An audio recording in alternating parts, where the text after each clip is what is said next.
All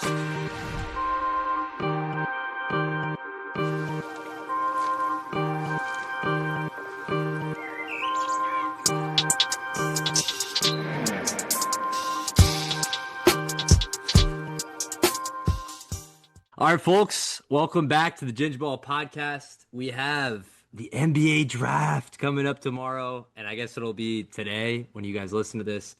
We also have the World Cup in full swing. Messi special in this one. We'll get into that a little bit. And then we had some Giannis trade rumors heating up. I know we're belaboring the point at this point a little bit, but we'll get to that. And then Trae Young as well signed a big extension with the Washington Wizards. But first, Beck, Ryan, how we doing, boys? Doing good. So excited. Can't believe the draft's tomorrow. It kind of crept up on me, but really excited for it. I might go live tomorrow. So if either of you guys want to join me on there, then more power to you. I'm excited, man. Most excited I've been for a draft in a while. Obviously, I have some vetted interest because the Grizzlies are 3, but it's just in terms of a class, special. Are they moving up with that 16 or no? Nah, stay put. I think you're in a fine spot. There's a lot of guys I like in that range, so Yeah. I think stay put. I agree. Ryan, how we doing, brother? You were in the house for a World Cup game? Was in the house for a World Cup game. Shout out to Vinny Jr. Shout out to the rest of the Brazilians. We hit a lot of bets. We had a great time. It was special. Special betting. Yeah. For those listening, Ryan hit Cunha anytime goal, Vinny third goal, which is fucking perverted, and Brazil -2.5 in that Brazil Haiti game. Absolutely. As well as Vinny anytime goal. And Wyndham Clark to win the Open. Did you get that? Did not. Certainly not. I was going to say, that's crazy. We did drop a hammer on Xander top 20 though, and that was a lock. Tom Kim top 3 lock. Let's go. I tried to get my pool and I didn't get it in by. Yeah, I can't believe Tom Kim top 3. It might be it's the most surprising thing. Did you actually pick that?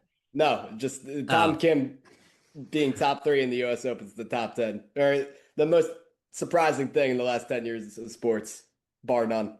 Yeah, I didn't get my pool sure in, about that. so I didn't watch. But what was besides Wyndham? What was the shocker of that? Tom Kim. Is it Tom Kim? Special Tom? Dude, that guy's like a troll in the PGA video game. Like the fact he's like one of their headline names is the funniest shit. And they'll have him as a headline name where you'll follow his. Yeah. He's like one of your rivals, so you'll follow what he does. He wasn't even in the PGA championship. He didn't qualify. So the fact that he was top 3 in this is pretty astonishing. Well, the funniest part about Tom Kim is when he first got onto the tour is when Full Swing started. And in season 1 of Full Swing, they called him International Superstar Tom Kim. They always get so busy, dude. Top 20 a couple events. And I love that. Then I believe he's the 140th golfer ranked in the world right now. Well, he'll be higher after this finish, but yeah, shout out to the International Superstar. Shout out Tom Kim, International Superstar. Let's go. That's they did after Drive to Survive, Netflix just did all those shows for every sport, and they did the tennis Full Swing one. has gone down the shitter. Yeah, it was. It was awesome. The first season was good. But the tennis one, they were following Taylor Fritz, who was supposed to be the next Andy Roddick, American superstar. And he just hasn't won anything. He's been so mid. Dude, Full Swing season 4 was 4 fucking episodes. It's what are we doing, man? That's good shit. Tennis is lacking the superstar names. When I was playing Topspin 3 back in the day, it was Roddick, Andy Murray, Federer, Djokovic, Nadal. That. Those are the glory days. I don't really give a fuck about Carlos Alvarez and. Really? He's the demon. I could give a fuck. Alvarez. Yeah, Alvarez. I didn't even hear that. Alcatraz. Yeah, tomato. Yeah, well, it's just a 2-horse race every tournament, except Special Zverev in the French Open. But let's get back to the hoops. We have the NBA draft. Also, I didn't mention up top, we will be doing a mock draft where we will be assigned teams and we will be able to trade with each other and we'll make our picks for that. But first. Wait, what about Lewis Hamilton? Holy fuck. We start going deep down the rabbit hole. Verstappen special. But Trae Young, let's get to that first. Trae Young signs a 4-year, $212 million extension with the Wizards, keeping him in the nation's capital. Obviously, their payroll right now is pretty open with a lot of rookie deals, but they do have the AD contract as well. We'll see if he sticks around. What'd you make of this Trae extension? Did it shock you? Did the number shock you? What was the reaction? It didn't shock me he came back. Think all signs pointed to that when he declined his option. Yada yada yada. Like obviously the number looks bad on the surface. The part I don't like about it the most is that I don't know the correct terminology, but it's backloaded. I think is Yeah, the correct way to say it. So like there's more money on the back end, which kind of and sucks. a large player option. Yeah. That's as good as accepted already. Yeah, I And think he's gonna pick that one up. yeah, like it's a lot of money for Trae Young. I think he's not a guy who's really going to be derailed by injuries like he was this year. And I think a lot of that was just the Wizards holding him out for their Yeah. 100%. sake. But in terms of value, like his, I don't think the number should have got that high because his value should be capped at like his deficiencies as a basketball player on the defensive ends and, how much of an impact he has as an offensive engine on your team. It's just not 4 years, 212 million value to me. If it was like 4 for 190, I don't think I would like care that much. It's just 4 212 is a little much for me, even like as a guy who understands the optics of like contracts nowadays. I Yeah. I I like him like being there as a piece to kind of like get them to be a little more competitive, like have a good guard in the room that can kind of run this offense and get easier looks for everyone and start the road to being a real basketball team again. So I like it from that standpoint. But I just feel like they were bidding against nobody here. I don't think or feel like the market for him was no, I don't think anyone else would have given him this contract. Especially like Maybe 4 years another is a like lot. tanking The team. fact that it's backloaded is crazy to me. It just feels like although it's not going to kill them because their books are wide open right now and they're not even close to being a competitive team. It feels like in 2 or maybe 3 years, you're going to be like, oh, wow, I wish this was not on our books right now. Yeah. Especially like maybe like 2 years ago, you would have probably not batted an eye at this number for Trae Young. But when you see the Hawks get much better by moving on from him, I just questioned the bidding war that was going on that forced them to give Trae Young this contract. Yeah, I mean, there's shades of the De'Aaron Fox deal in this, in Mm-hmm. terms of like what it could eventually be for a young Hawks or not Hawks, Wizards core, special Hawks. They're just on my mind. But I also think it could even be potentially worse in terms of Trae Young has to be like the focal point of your offense. Like I know Fox was kind of thrust into being that for the Spurs this year with Mitch Johnson for some reason trusting him as much as he did. But like Trae literally by design has to be like he's like Harden in that way. Like He's a he useless he player has if to be not. your system. And like having that like kind of handcuff just stuck to your franchise as you try to turn a corner, it can hurt. And I don't know like maybe if Trey is able to turn this ship around for Washington and they're like a playing team or like a 6 or 7 seed next year, holy fuck. Maybe they are able to move that contract. But I just see this being a bit of a shit show in like a year or two down the line, as you said, Ryan. And I don't know outside of like him testing the market, like I would have honestly just let it kind of ride out. And then when he Yeah. realizes that there's no deal out there, then you bring him back and you could probably bring him back for like a very reasonable contract and probably Yeah, like shorter term. I'd rather give him like 2 years, 100 million. Like I would rather overpaid him for a shorter amount of time because he's definitely taken that player option in year 4. As I mentioned, it's like this is Mhm. a 4 year deal, and he's going to be making over 50 million the last two seasons Yeah, I of think it. it's So 57 the last. that's just a lot, man. Yeah. Especially, it just feels like an unforced error to me. It doesn't feel like they had to do this or any other team was going to force their hand into doing this. It feels like they kind of rushed into it and just said fuck it. Yeah, you know what's also funny about this is like when because you talked about a point that I was going to make, which is like on the one hand, it is nice to have Trey Young in like this bridge era of the Wizards where Yeah, you're trying to like get to competence from incompetence and like having guys who have at least played in the playoffs and had marginal success is important. And you have championship pedigree with AD if he does stay. The problem is you had some guys like that in house that just like I guess they chose not to play basketball with you in yeah, like that glut of old guys that they brought in. And correct me if I'm wrong. CJ McCollum was in the house, right? For a cup of coffee Yeah. in Washington. So Like is like that's Chris Middleton. right. Like CJ to me is the perfect guy for that job, Bridge. to Yeah. be that bridge guy. And you saw it in Atlanta. Like he jump started their whole process, and he came back on I think he got 21 mil a year, which is kind of what you'd want on your books. Exactly. Yeah. So yeah, I don't know. I mean, to me, this is bordering disaster, but it might help them. It also like you'll get the Trey that's not like pouty in the Yeah, I first mean, few it seems like years. he like wants to be there, and I really don't think it'll be a bad thing for this year and maybe the next year as well. But after that, once we're getting into year three and this becomes 55 million and you still have another 2 years on it, when like hopefully you're hoping DeBonsa or Peterson or Booz, whoever it is, along with like your other young guys, Sarr and Trey Johnson and all these guys, you'd hope that that's kind of when they're ready to take this thing over. But then you're just still going to have this fat contract sitting on your books with probably looking at the same situation the Spurs are with Fox right now, like you said, where you're just going to have to give up an asset to get off and to make room for your young guys to step in. But Yeah, Beck, do you see this team as a playoff team next season, as currently constructed, with obviously the picks that they No, have no, now, even if it's AJ in the fold?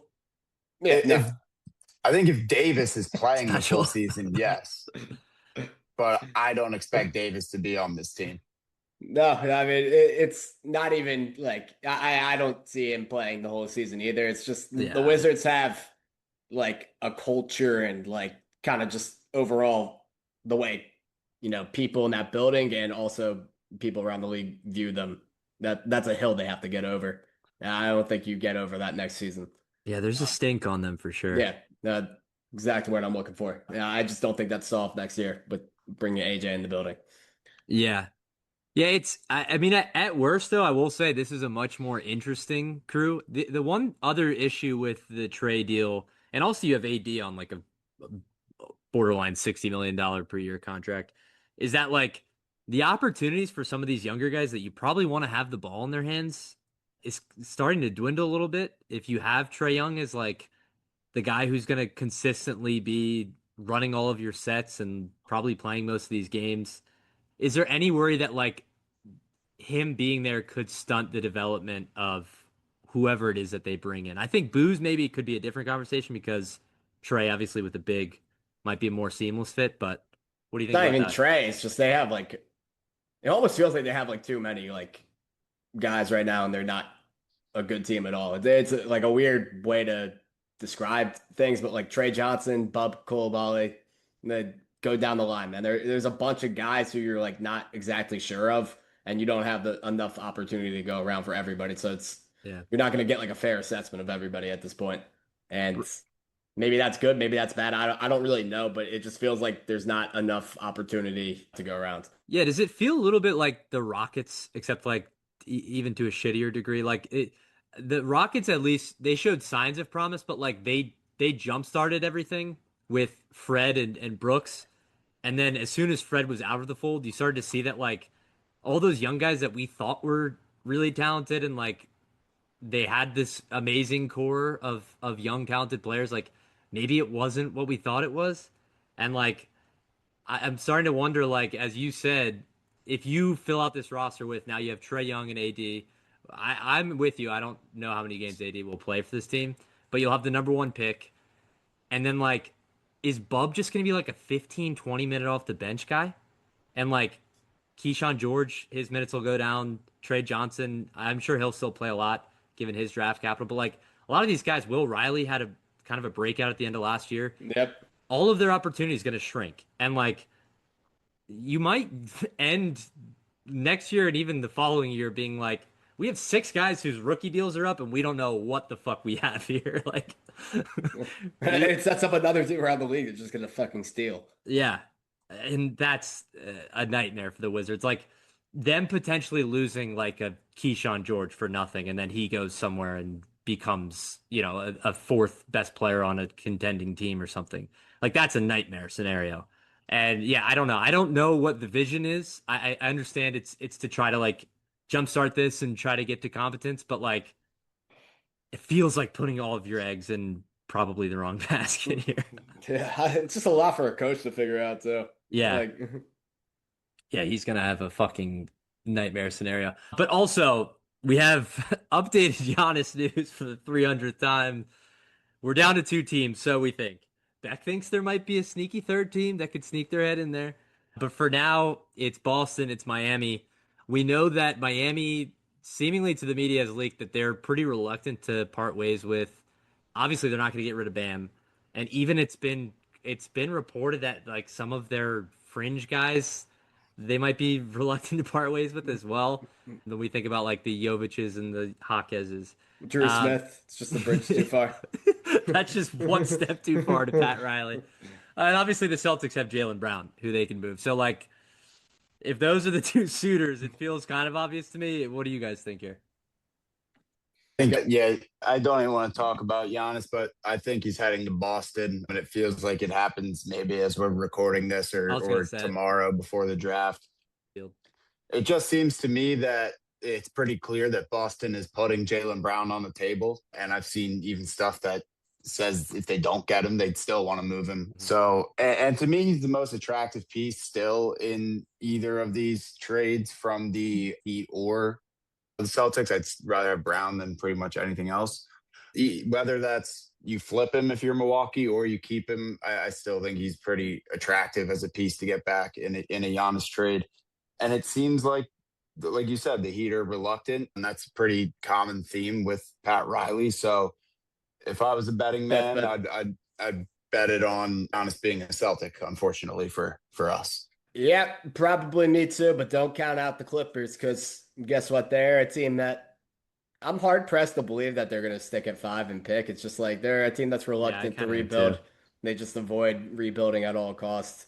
Yeah, let's try to compete. Be the 8th seed in the West. Yeah, let's be a frisky team in the West again. I mean, they'll find a way to get in the sweepstakes at the last minute, whether that's enough to propel them to actually get the deal done or they're just in contention. Who knows? But I think they will be at least on the precipice of getting something done by the time this is all said and done. And maybe it's never all said and done. Maybe he's a Milwaukee Buck forever. That's always a possibility. So in your opinion, if that pick is moved, is it moved on draft night? Like, are you saying this deal with the Clippers would go down tomorrow or something? Yeah, I just think Steve Ballmer can't wait, so probably. Yeah. Dude, that would be so Clippers. That kind of would check a lot. But I feel like Ballmer like sneaky still wants Kawhi with Giannis. Yeah, no, I'm not saying that. Yeah. Five and like Garland. Yeah, and maybe why do you even want Kawhi if you're the Bucks? That does literally nothing for you. Right. Yeah, if you're the Bucks, you'd want Garland and maybe like one of their smaller contracts. Yeah. What's Mathurin on? What's his deal? I want to say like 20. Oh wait, is he a free agent? Yeah, he's restricted free agent. Oh, right now, pretty sure. Maybe sign and trade him in that deal. Yeah, they'll probably want like Kobe Sanders too, like somebody who has a little bit of fun, a little bit of juice, a little Yannick Niederhauser. Yeah. Yeah, I like that. This is a team we haven't heard. See, this is the shit I like.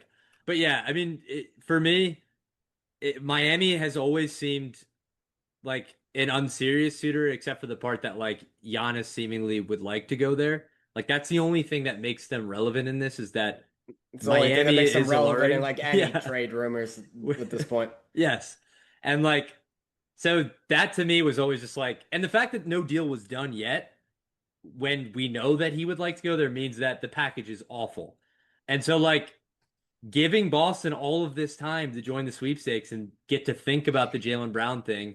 And now Brad Stevens can be like, I mean, Jaylen Brown's on fucking Twitch saying that, him and Tatum don't fuck with each other. Yeah, fuck it. I'll take Giannis.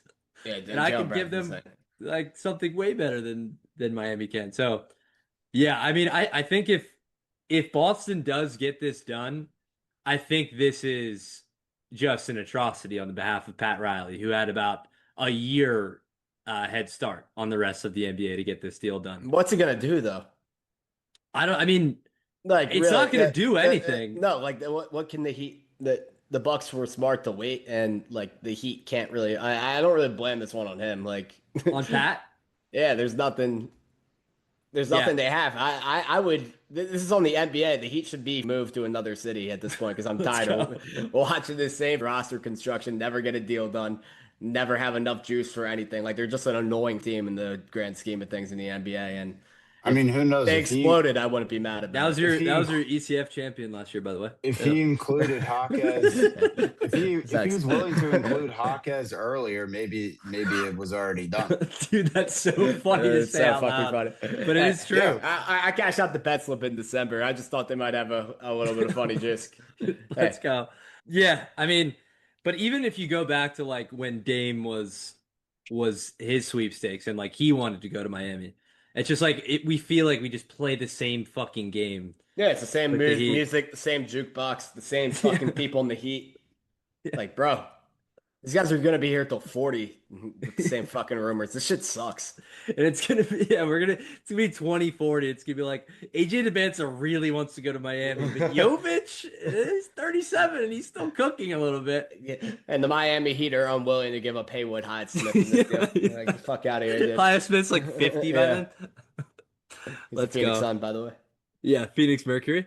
But hopefully we get that wrapped up. I will be checking my notifications. I have Jake Fisher, and shout out Jake Fisher. He's the real Shams.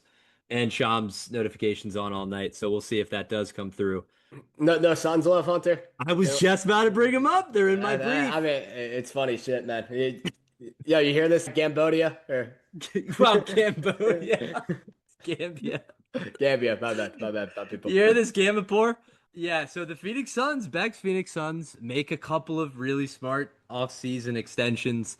Jordan Goodwin, I think, on like a crazy value deal. They get him on 3 for 19. And then Colin Gillespie, another great deal there, 4 for 48. Beck, sound off on your Phoenix Suns and the business they've done.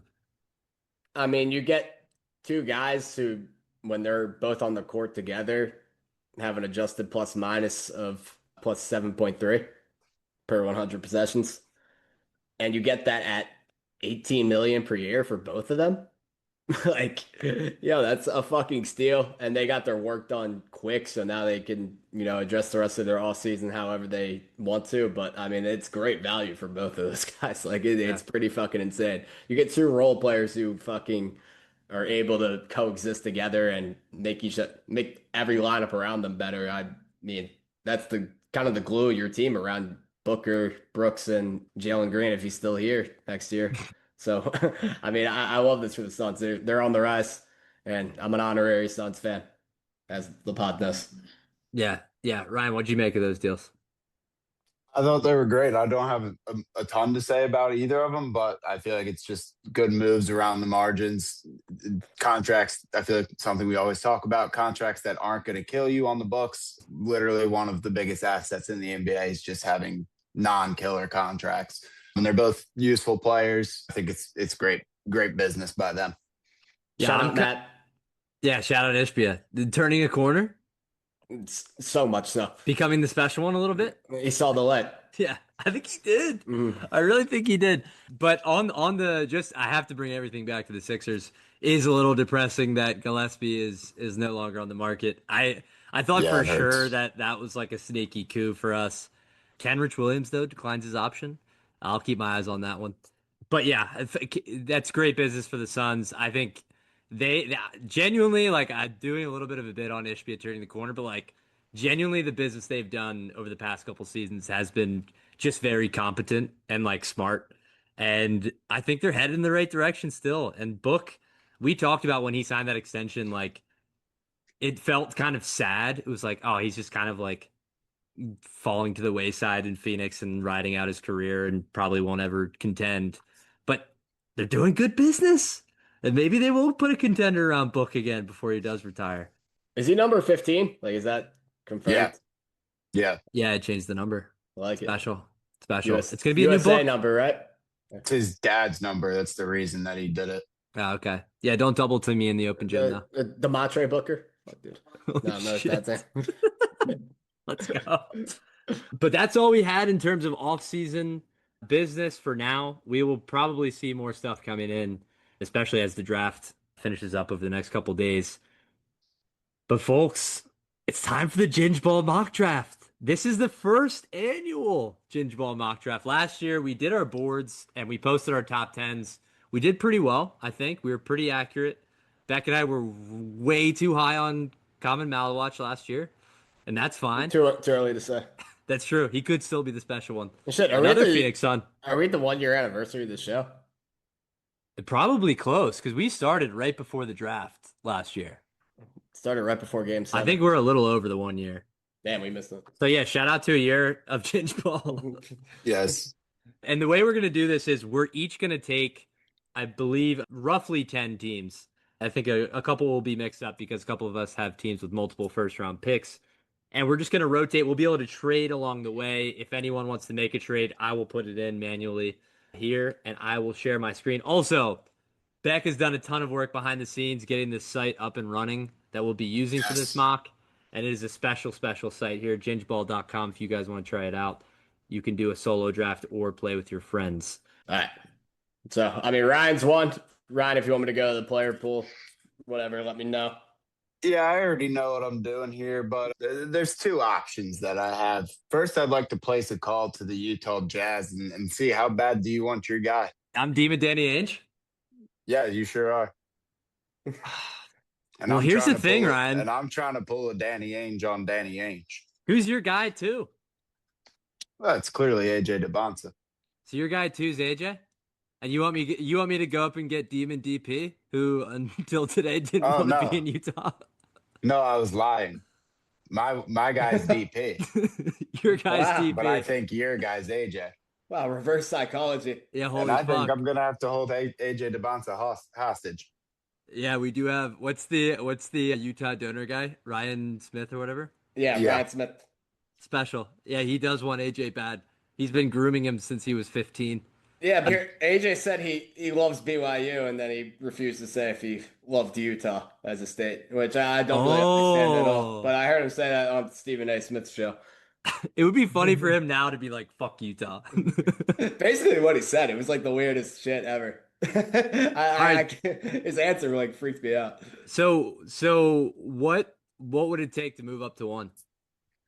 Right. Well, is there any interest on your end of getting here? Of course there's interest. There's always interest. All right.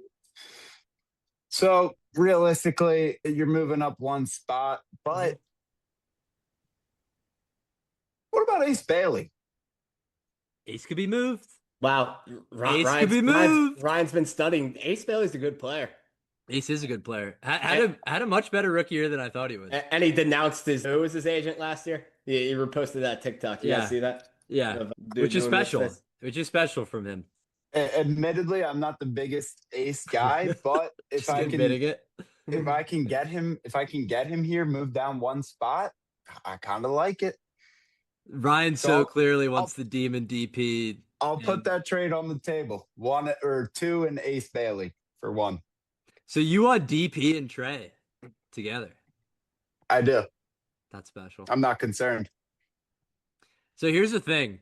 If I'm operating as Danny Ainge, I'm making this deal. But if this is me, I'm fucking cooling it too.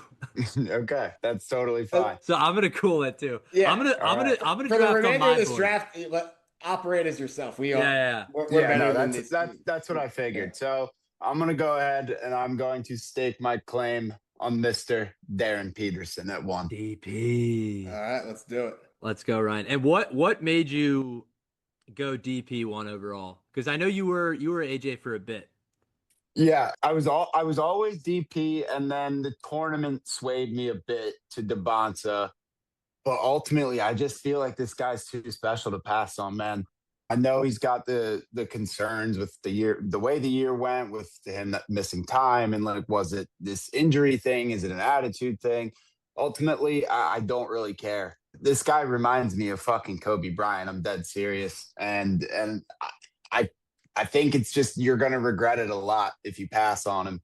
And I think DeBonsa, like, sure, he might be like the safer quote unquote prospect, but I don't think it's like anything crazy. Like, I think he has concerns too about, I feel like he's kind of like a jack of all trades, but not necessarily a master at any one skill, which that's a useful player, someone that can do it all. But that can limit like your upside of being like elite if you're not super great at one thing.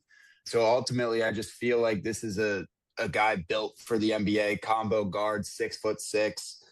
It's just I'm willing to bet on Mr. Peterson, and I'm taking him one overall. Yeah, I think something for me because I also had DP at one on my board. I swapped him and Booze. I was never AJ one. I was Booze and DP back and forth a lot, and I think the one thing to me that really stood out was like, even though I think DP had a really weird year at Kansas, I think the defensive upside he showed that I didn't Hmm. really anticipate. I knew he was athletic, he has a long wingspan, and I knew he could move. So I wasn't like worried about the defense, but I think he showed like potentially being like a defensive positive on the wing, Yeah, which is like that paired I'd with be pretty much like shocked if he wasn't a plus defender. yes. Which like that paired with being an offensive engine or just being he also showed that he can play off ball and shoot Yeah, the piss out of the ball from the mid range from three, catch and shoot off the move. Yeah, I think if the mental stuff and like all of the weird cramp stuff, if that does end up clearing up, which I believe it will, I just think he's the best player in the draft. And I'd be willing to and bet on that.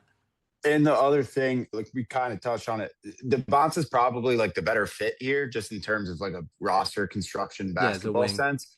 But I just really don't care. Like I viewed Peterson that highly, and if Peterson becomes who I think he becomes, then that's the guy you want to build around anyway, and you can do whatever the fuck you need to after the fact with your team because you can move guys around. Like I obviously love Trey Johnson. I was a huge fan of his. I still think he's going to be good, but if you have to trade him 2-3 years down the line, it's not the end of the world.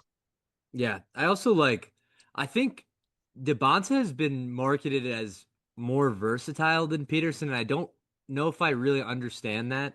Because to me, Peterson, although I think he can be like I think It's at just the based on his measurables. That's the the only height of reason. his potential, yeah, literally. Yeah. I think at the height of Peterson's potential, he could be like your ball handling offensive engine. But I also think there's a world where he's just a really impactful wing that's like an eight-time All-Star wing that's 6'6", can defend, can shoot, can do everything on the floor. Whereas I think like DeBonta, I honestly don't know how versatile he is. I think if he's in an off-ball role where he's forced to shoot the ball more and like defensively, I think the roaming stuff's great. I'd like to see what it looks like in space a little bit more and like out on the perimeter at the point of attack. I don't know. I see a world where like AJ is his floor to me is less interesting than Peterson's floor. I think Peterson's floor is still like a fringe, like not even fringe. It's like an all-star wing. And his ceiling Yeah. is like one of the best players in the NBA to I me. mean, Hmm. the way I look at it, I'm not sure if this is crazy, so tell me if this sounds crazy, but I trust DeBonta more as an on-ball guy right now, and I trust Peterson Holy more fuck, as an these off-ball sunglasses. guy right now. So, Yeah. like, my concern for Peterson is where he projects as an on-ball Yeah, guy, even though that's like for what he was in sure. high school. One thing I think that I love that a lot of people look at as a negative now is just like how weird the season at Kansas was. I mean, it's all the negative drama that I want in a superstar player. Like the superstar traits right there. People need to get in gear. And I know I might be, a self-proclaimed analytics guy right now, but we're attitude FC over here and superstar diva FC over here. So I like Peterson at one, to be honest with you. You like DP1 too? Wow, so Yeah. we all have Peterson 1 on our boards. Yeah, I might have the Bants at 10. Oh my God. Let's I'm go. just kidding. I'm just kidding. Or am I? Who knows? You're number two. Holy So fuck. All All right, right. So so your turn to gauge. DP1, I'm up at Danny 2. Ainge stays put. I'm the demon. I'm the Utah can demon get their Ainge. guy. Son, the Utah can get their guy. But, Yeah, yo, Hunter, don't even call me. but That's the type of time I'm on. Don't call I me. know who Beck's guy is. Don't call me.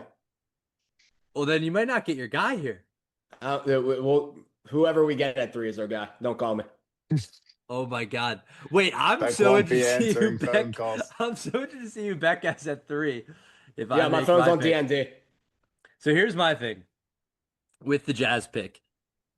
On my board, I have Boozer 2.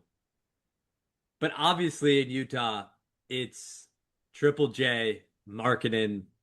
It now looks like Kessler might be on the outs, Could be though. on the way out, yeah. He declined that pretty 180. Yeah, which is pretty interesting to me. Also, it seems like he doesn't seem to like kind of the way that his contract situation has been handled. Wait, was it 140 he declined or 180? Because those are two extremely different numbers, and I think he's kind of crazy. 140. Okay, yeah. It was 140. 140 over 5. So yeah. Yeah, I mean, if Trey Young's getting 4 for fucking 210. Yeah, I mean, also like when you look at like Jakob Pertl money and shit like that. Like, yeah. Money. It's like kind of special Nasreed money. So yeah, he turns down 28 mil a year. So maybe there's an opening for a third big in Utah. His dad's, I think, like a consultant or something, or like a scouting advisor or something with the Jazz. He's a contracted worker. His role expires at the end of tomorrow night.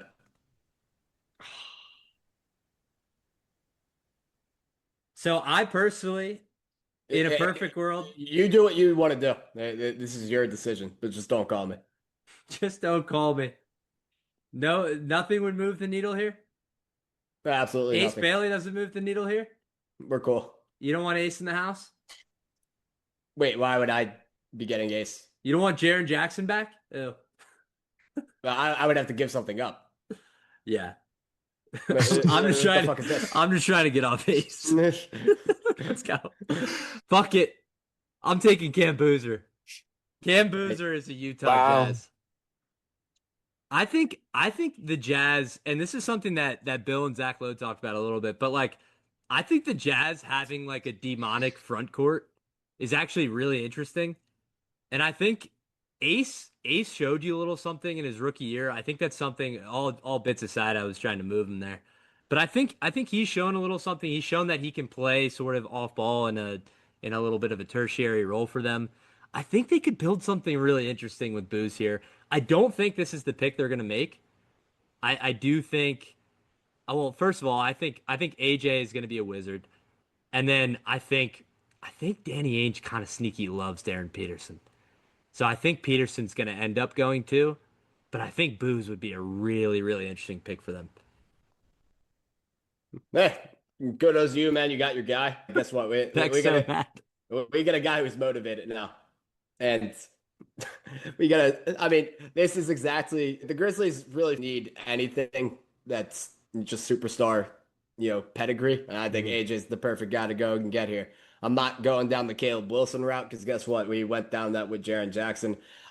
And I was, high on Caleb Wilson a couple months ago, but then I just keep coming back to, I'm over the unicorn archetype in the NBA, the clunky, lengthy power forward who really doesn't know how to use his body at all yet and is still growing into his body. Like, I'm cool on that, man. They never become the player that, their ceiling projects them to be. And Draymond Green, and he's clutch. So I see Draymond Green come out and say that Kevin Garnett's his floor. Like, dude, get the fuck out of here. I get Clutch Sports the fuck out of my face and taking AJ DeBonson. I'm not thinking twice about it. Let's go.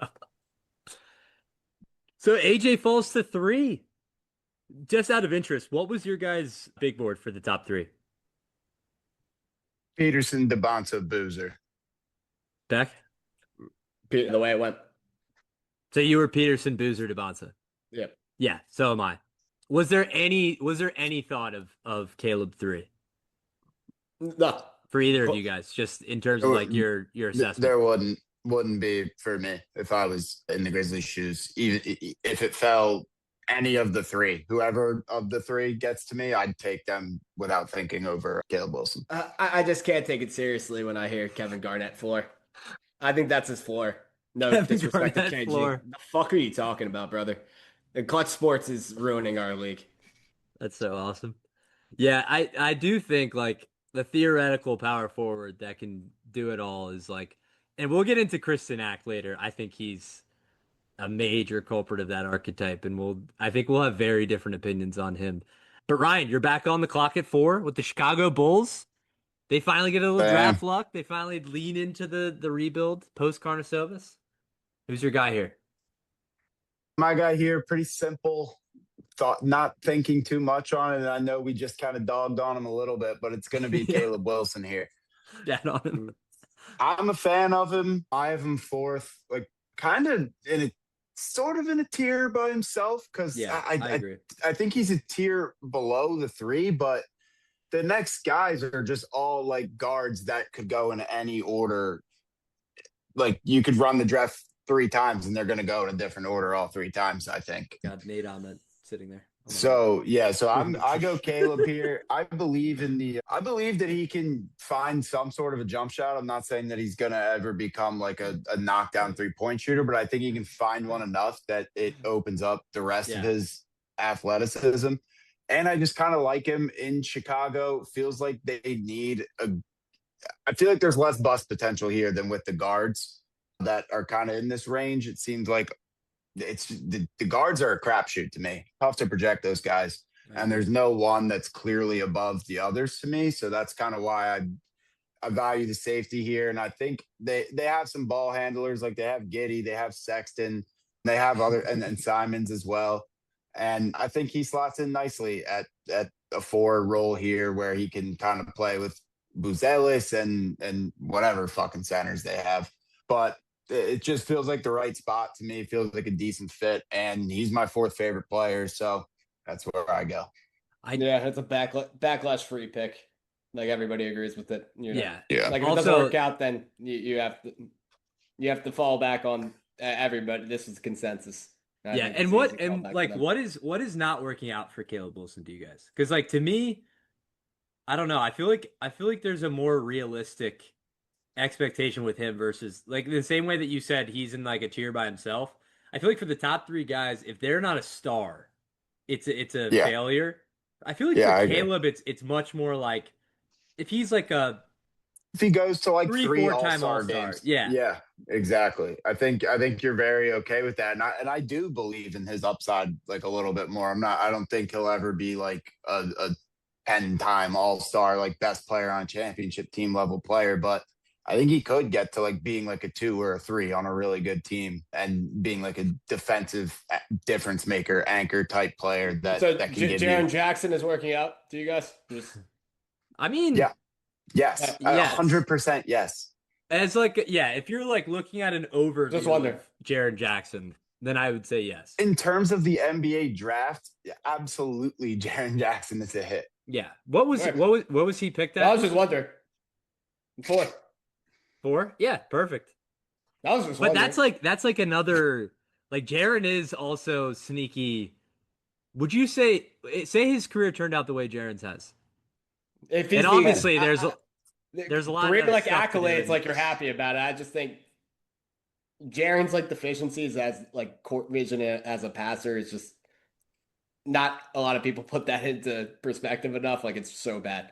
Yeah. I think the difference is with Jackson though, like so many of his deficiencies are like stuff that are like easily fixable that he just hasn't been able to fix for whatever reason. Like the fouling and the being just a horrendously bad rebounder. Like I think those are things that Wilson can either won't have to worry about or can fix. Yeah. My thing is just with that archetype of player, like even if they do work, like if you think that's working out for him, we still feel like those kind of guys are underwhelming. Look, Mobley. Right. No, you're right. It's also interesting to bring up Jaren because I do think that's like the perfect example of like, and Jaren might even have like another little resurgence in Utah where he gets to another All-Star game or 2. And that's kind of like, if that's Caleb, you're right. On the one hand, those are great. I mean, he has a defensive player of the year. He has 3-4 All-Stars by the time he wraps it up. But like, he kind of lowers team ceiling once you start to get into the playoffs and like major flaws there. So, I mean, if there was a guy, and maybe I won't ask that question because I think it'll ruin the rest of our boards here. But was there anyone else that you would even consider at 4? Not really. It's all these guards are just so I really don't love one of them above the rest. It's like I feel like if I don't grab Wilson here, I feel like the player I'm taking at 4 is basically the same as the guy I get at 10. Mm-hmm. And I don't think if Caleb Wilson dropped to 10, like you'd be like, holy shit, what a win for whoever's at 10. Right. I think it's Milwaukee or whoever it is. No, they won Nate on that. If Acuff went to 10, you'd be like, oh yeah, that sounds pretty normal.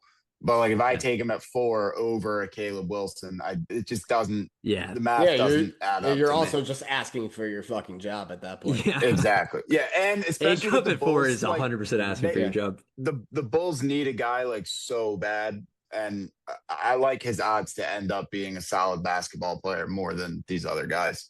Yeah. Yeah, I think it's a much safer pick.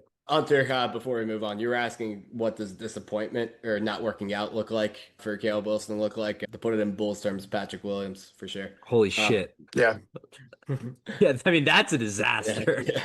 That's like 100%. Just same spot too. I believe he was the 4th overall pick. Yeah, he was also like. That's why I'm like, if you get Jaren Jackson, that's a fucking win because you can get Patrick Williams. Yeah, that's true. Also, that pick was just so crazy. Even at the time, dude, he was like a role player at Florida State, and they were just like, we trust the tools. Yeah, and he reminded me a lot of like Culver. Yes, Jarrett Culver loved out of college, but Culver was like a special scorer though. Yeah, but they went to the chip, and he was fucking ass the whole run to me. And he had the same thing with like Siakam in the bubble where he just spammed spin moves like every time. Like he was a disgusting player to watch, and not a lot of bags. Tech run. Yeah, but like similarly like toolsy, wingish guy. Yeah, which I think we'll have a couple of further down this list. But I think the draft gets really interesting here. I'm on the board, I believe. This with to the me Clippers. Is where it becomes a discussion at every single pick, and you could go and go ahead. I will be 100 different ways. Yeah, I think if I'm the Clippers here, I think the Clippers are kind of in a prime spot to trade down. 100%. I think. I don't know.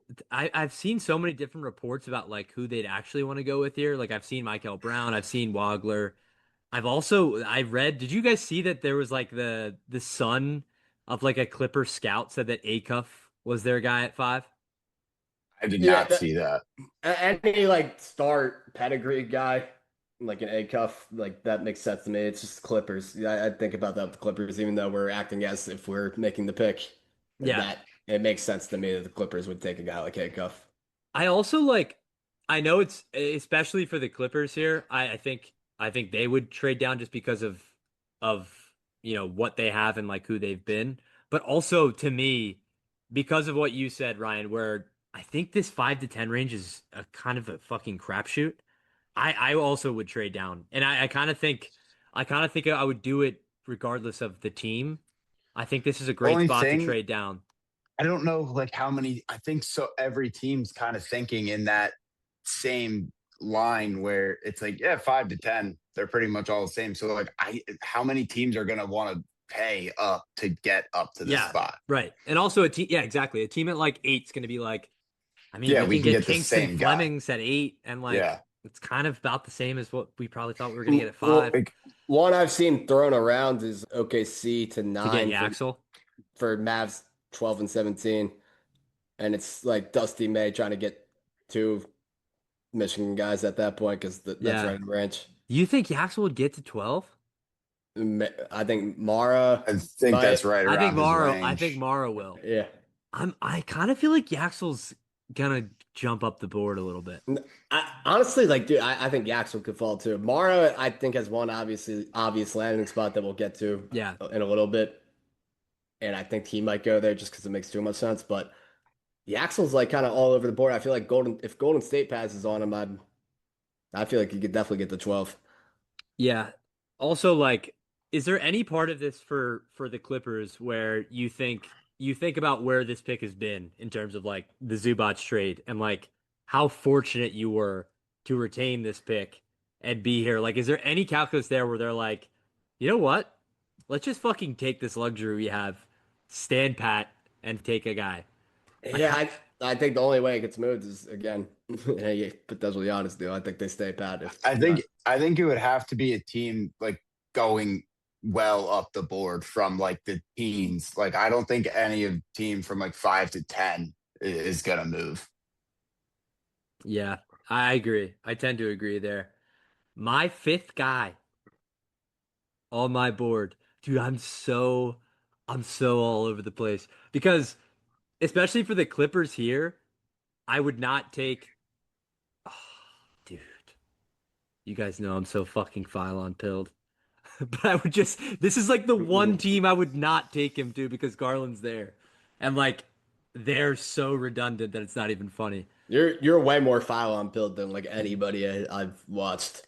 Yeah, He's like the consistent dropper out of yeah, this I've guard seen group that him I see. drop. I've seen him drop, and I also have a spot for him that I think is perfect, which is nowhere near 5. But I just think Yeah, it's 11. yeah, it is special 11.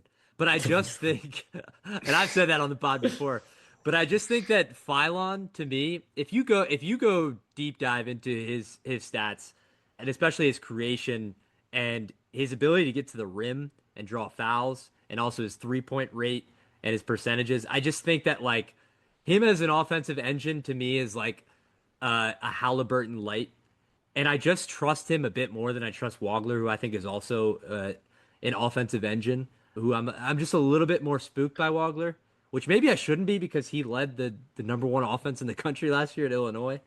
But yeah, I also think if you're the Clippers here, one thing you could think about is like you could take somebody here and then move Garland and not really have to worry about that. And you know what? Fuck it. I'm gonna stand on business with my guy. I'm taking LeBaron. Let's go Holy LeBaron Right. 5. shit! All Let's right, go LeBaron 5. I did not see that coming. Let's Oh do it. wow! Let's fucking do Wow. it. Get him in the bright lights. I think it's a All right. terrible pick, by the way. Holy shit! No, I only did that because I do think the upside with LeBaron is like one of the best players in this draft. And I think like in No, this I don't little hate it. I tier, don't hate it. yeah, yeah, in this little tier, I think like especially with the Flemings, Burries, who we'll get to, I just think there's more upside with LeBaron. And I think the defensive upside's decent too. All right. All right, who's at 6? Beck? Back. Yeah. This is where, if you're asking me who I think has the best chance to be the best guard out of this group, and I like if I'm in the Nets shoes, I think I need some star power too. I think it's Michael Brown. Just think with the ACL injury and like the back that was lingering throughout the year, like he didn't really get a chance to show off everything he could do. And I think you give him a full off season of recovery. He comes into Brooklyn with a full slate. I know they grabbed a bunch of fucking guards last year. Who the fuck cares, man? Like this guy's gonna walk in and be the guy. Yeah, he'll be the best player. And I think I like Michael above the rest of this group of guards as the main guy more. Like I'm looking at him versus Acuff in that kind of vein. So I'm gonna go Michael and All feel right. feel I pretty like good it. about it. I like it. He was the other guy I considered at 5 for the Clippers. I think he's really good. I also think that like I think Brooklyn's sneaky with Jordy is a good spot for him. I think he'll be coached well there. I think like Yeah, and like Igor's not gonna take any no. on ball touches away from him. Like they've made their direction with Igor pretty evident with how they want him to fit into their system. So And a special shooter. Like yeah, adding shooting is never an issue. Yeah. I like that pick. 100%. Yeah. Ryan at 7? All right. So to Sack? me, I at think we know this 7, pick. do we? Well, I don't. we know the pick that it will be on draft night. Are you saying Acuff? Yeah, I think A cuff to Sack is a done deal. I'm not sure, dude. Not think the so? direction I'm gonna go here.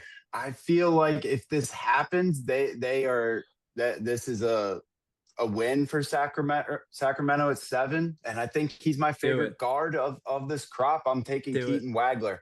Yes. I've kind of become more of a fan of him as this draft season's gone on. I love the size, obviously. At combo guard, he's like 6'5", 6'6". Mhm. And he's got the shooting, he's got the passing. I think the biggest thing with him is just like the overall athleticism and kind of like handle with him. But like Hunter said, he led the number one offense at Illinois. He was great in tournament from what I saw of him, and just feels like a pretty well-rounded prospect to have. And the shooting is real. So I have less questions with Wagler than I feel like I do with other prospects. So if he's there at 7, I'm not really thinking twice about it if I'm Sacramento. Yeah, I think Wagler's a guy similar to you. I originally was pretty out on him. I just when I watched him a lot, I thought that he played below his size. But then when I kind Yeah. of like zoomed out and really thought about like his skill set and how unique it is, and also what he was doing, just from a macro standpoint, like he was the engine of the number one offense in the country, and it Mm-hmm. was an Final Four offense. team. Yes, it was a Final Four team and an offense that was kind of sputtering before they gave him the keys. And Underwood's not a guy who typically will give freshmen the keys like that, and he was with Wagler, and they knew that he was a stud coming in as an under recruited guy. I think it's a great pick. And if Sack got him at 7, I think that'd be a great spot. I've definitely Yeah. opened up to him too. It's just And like, go ahead, Beck. I think Sorry, I was just gonna say he kind of has like a little bit in the same vein as Peterson. Like there's potential for on ball and off ball Yeah. Mm-hmm. implementation with his skill Yeah, set. I think it's becoming clear that I have a little bit of a type with guards, but Yeah.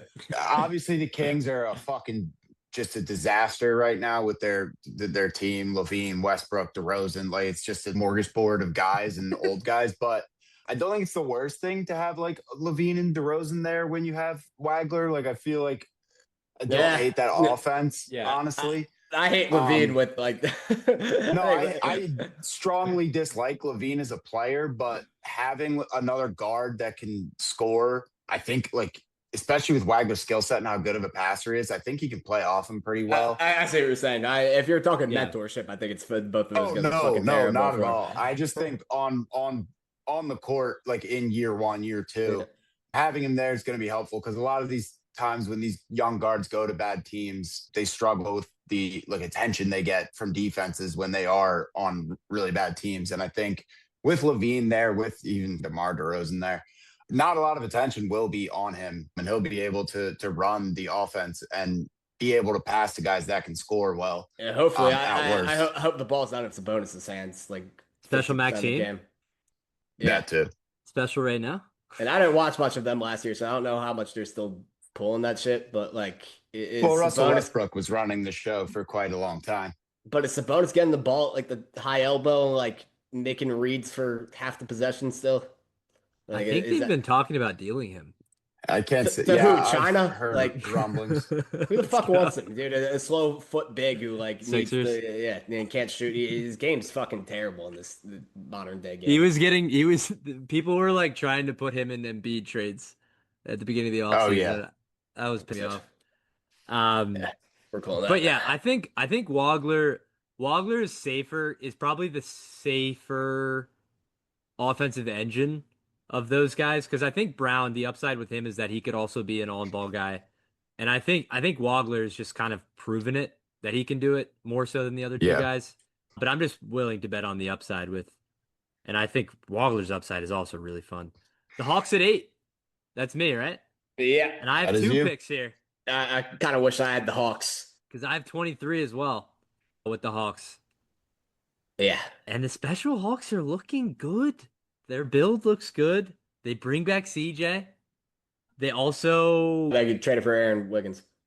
Oh, Wiggins. They just brought in Aaron Wiggins on a team-friendly deal. This is a good group. This is a deep group. And let me look at my board here. It's obvious to me where I'd go. Yeah, I think. Hold on here. Yeah. Any teams calling in? Yeah, I'm gonna bang your line real quick. Yeah, let's hear it. Special. Bulls at 15. Wow. That's who's calling. The Bulls at 15. So I'd be moving down 7 spots. Let's hear it. Yeah, quite. It is quite a bit, but I'm having a vision right now of Caleb Wilson and Darius Acuff revitalizing Chicago. That's pretty special. Derrick Rose. Wow. Yeah. So I'm looking. Wilson is so special, dude. It just came to me. This was not planned at all. So I'm looking at what do we have here? So wow. So the Bulls own pretty much all their own picks for the next long time. Is there any pieces player wise on this team that are of interest to you? Josh Giddey, correct, Hunter? Holy shit. With the 8th pick, So I'd be getting 15. So yeah, obviously 15's included. I have all my ones going forward. Well, how you just got it? You just picked a 4. How Yeah. tied are you to Matas? Matas cannot go. Matas can't go? No, we need good players here. I don't know if there's anything I want in the polls, dude. Let me look at this roster, dude. Anthony Simons, free agent. Rob Dillingham? Yeah. Come on, guys. Patrick Williams still has A little 4 Patrick more Williams years. action. Coro? Jalen Smith, Trey Jones, Rob Dillingham. It's a bleak roster. I still have optimism for Jalen Smith. Yeah, I think Yuki Kawamura is technically listed on this team. He is the special one. That's Grizzlies legend, Yuki. Yeah. Unfortunately, as much as I want that deal to get done for Chicago, because I do want to see Acuff and Wilson play together. Yeah, give me some cash considerations. Like unprotected 29? Now, once you start moving some futures in there, it gets more interesting. 29's pretty deep out there, though. I don't know what the fuck the Bulls are going to be. Be talked into 28. I'm like also hurting that pick with giving you this deal. I don't think I can do it, man. All right, fair enough. I don't think I can do it. I think Beck, any rings? OKC doesn't want to move up to 8. No, I'm not ringing. I told the phone's been on D&D, and we'll tell you when it's not. All right. Holy shit. Yeah, let's go. I do think if there's any hole on this Hawks roster right now, I think they need some bigs. I really do. Yep, this is where I was going. And I think there's a demon that fits what they want to do with this roster. Yep. It might be a different guy than you think. If you're saying that, then probably the fuck are you It's not. going? It's a Daymara. You're an Atlanta Hawk. Yeah, that's the pick. I think this is the most obvious pick outside the top 4. I think this team would be so sick if a Daymar is an Atlanta Hawk. And the passing, the rim protection there for him to get there too. I think this would be a match I'd be shocked if he's not there at 8. Him and Double O. Oh, dude. Yeah, they need size, man. Like a Double O, like 6'8", being your center last year. That's Jock Landale. Holy fuck. Yeah, he was hurt in the series. So I think he could be a rotation guy for them next year. I'm not kidding. Yeah, he's not bad. I put a little bit too much shade on him, but then he drove to Atlanta straight from Memphis, and you had to put respect on the name. So you did. You really did. Those are tough highways. Anybody else that you guys would have considered for the Hawks at 8? No, no. They need size, and he's fucking humongous, and they need a center. So, to me, like I said, most obvious top 10 pick besides the top 4, like in whatever order it goes. Yeah. There's no other non-guard that I'd really consider here if I'm them. If they like the remainder, so we have obviously Phylon, Brown, Wagler gone. Obviously Acuff left, Burry's left, Fleming's left. You could think about it, but Mara's the better fit. If they fall in love with one of those guys, I could see them going that direction. If they don't love Mara, but if you're drafting for who's going to make your basketball team better tomorrow, it's definitely Mara. Yeah, and maybe I'm underplaying. Like they do kind of need an offensive creator too. Yeah. Like I'm underplaying that because like Jalen Johnson led playoff hoops as like your offensive engine is. I mean, you kind of saw the limitations of that last year. Daniels is a 0 on offense. I was going to ask you guys, what if, well, I think Phylon will 100% be there at 8. I think he'll be there even further down. Say Wagler was still there at 8 and Mara are both there. I think Wagler's a good pick. Me personally, I'd take Wagler if he was there. I don't think he's going to be there though. No, I don't think he'll be there at 8. I think he's the first guard off the board to me. Yeah. That is interesting, though. They'll have to make a decision on the direction they go. Yeah. Because CJ is still a stopgap, even if they do. Obviously, 2 of these guys or 3 between Wagler, Acuff, Flemings, Brown, Burries. They're going to be there. Yeah. What do you think about like a potential deal? So Charlotte has 14 and 18. Atlanta has 8 and 23. Maybe Atlanta doesn't even have to give up 23 in this, but 14 and 18 for 8 or 8 and 23. Just because. Oh, you're saying in the real draft? Yeah. I thought you were trying to make like a retroactive trade. No. Yeah, I mean that's interesting. I didn't think about like if teams would swap their doubles like that. So what? It's 8 and 23 for what is Charlotte had Four, 14, 18? four, yeah, and you can say Okay, yeah. 14 and 18 just for 8 too if you think 8 and Yeah, I 23 mean if is too Charlotte's much. in Yeah. love with Mara, that's an interesting one. I don't know. I don't I really think think Yeah. I I'm don't know why taking that if Atlanta I'm would the do it. Hawks. Yeah, that's how I was going to say. I don't think I'm taking that if I'm the Hawks. Because Yeah, it's it's only probably really like hypothetical with the yeah. Because doubles. Like, I don't think there's a like, huge difference between 18 versus 23, and I think there is a difference in 14 versus 8. yeah. Yeah. I think eight is such a fun spot for Atlanta. Like for a team of this Yeah, caliber to have this pick. Shout out New Orleans, shout out Oh, Joe actually, Dumars. how about 12 and 17? Okay, say. That's interesting. That I'd be interested in if I'm Atlanta, especially because they have some pieces that it's not like fucking Sacramento where you're like, we just need to get a star in here. yeah. It's kind of Yeah, like, and the Thunder going for Mara too is yeah, and a bit also of a like, are any of the teams in between those going for Mara? Maybe not. So they could probably still get Mara if OKC didn't go with him. dude. Yeah, That might fucking happen, dude. I mean, Wemby, I think like, OKC's they're gonna make a move because dude, they can't roster these guys, man. I guess they got rid Yeah, of no, Wiggins, but yeah. yeah, and dude. Kenrich If they declined get, his option. There's two spots. dude, I mean, if OKC immediately brings in a 7-4 guy after what just happened, then I mean, that's Yeah. fucking Pierce set up. Oh, they're definitely gonna do that, dude. Yeah, yeah. I've kind of bought into All that. right, Too. should we lock that deal in? I feel like that's gonna happen. 12 and 17. They might just do 12 and 17 for 8. Yeah, that's what I'm saying. Yeah. And just take Mara. And just end the league again. I think that's like 75% chance that happens, dude. Yeah. All right, Beck, are you on the clock at 9?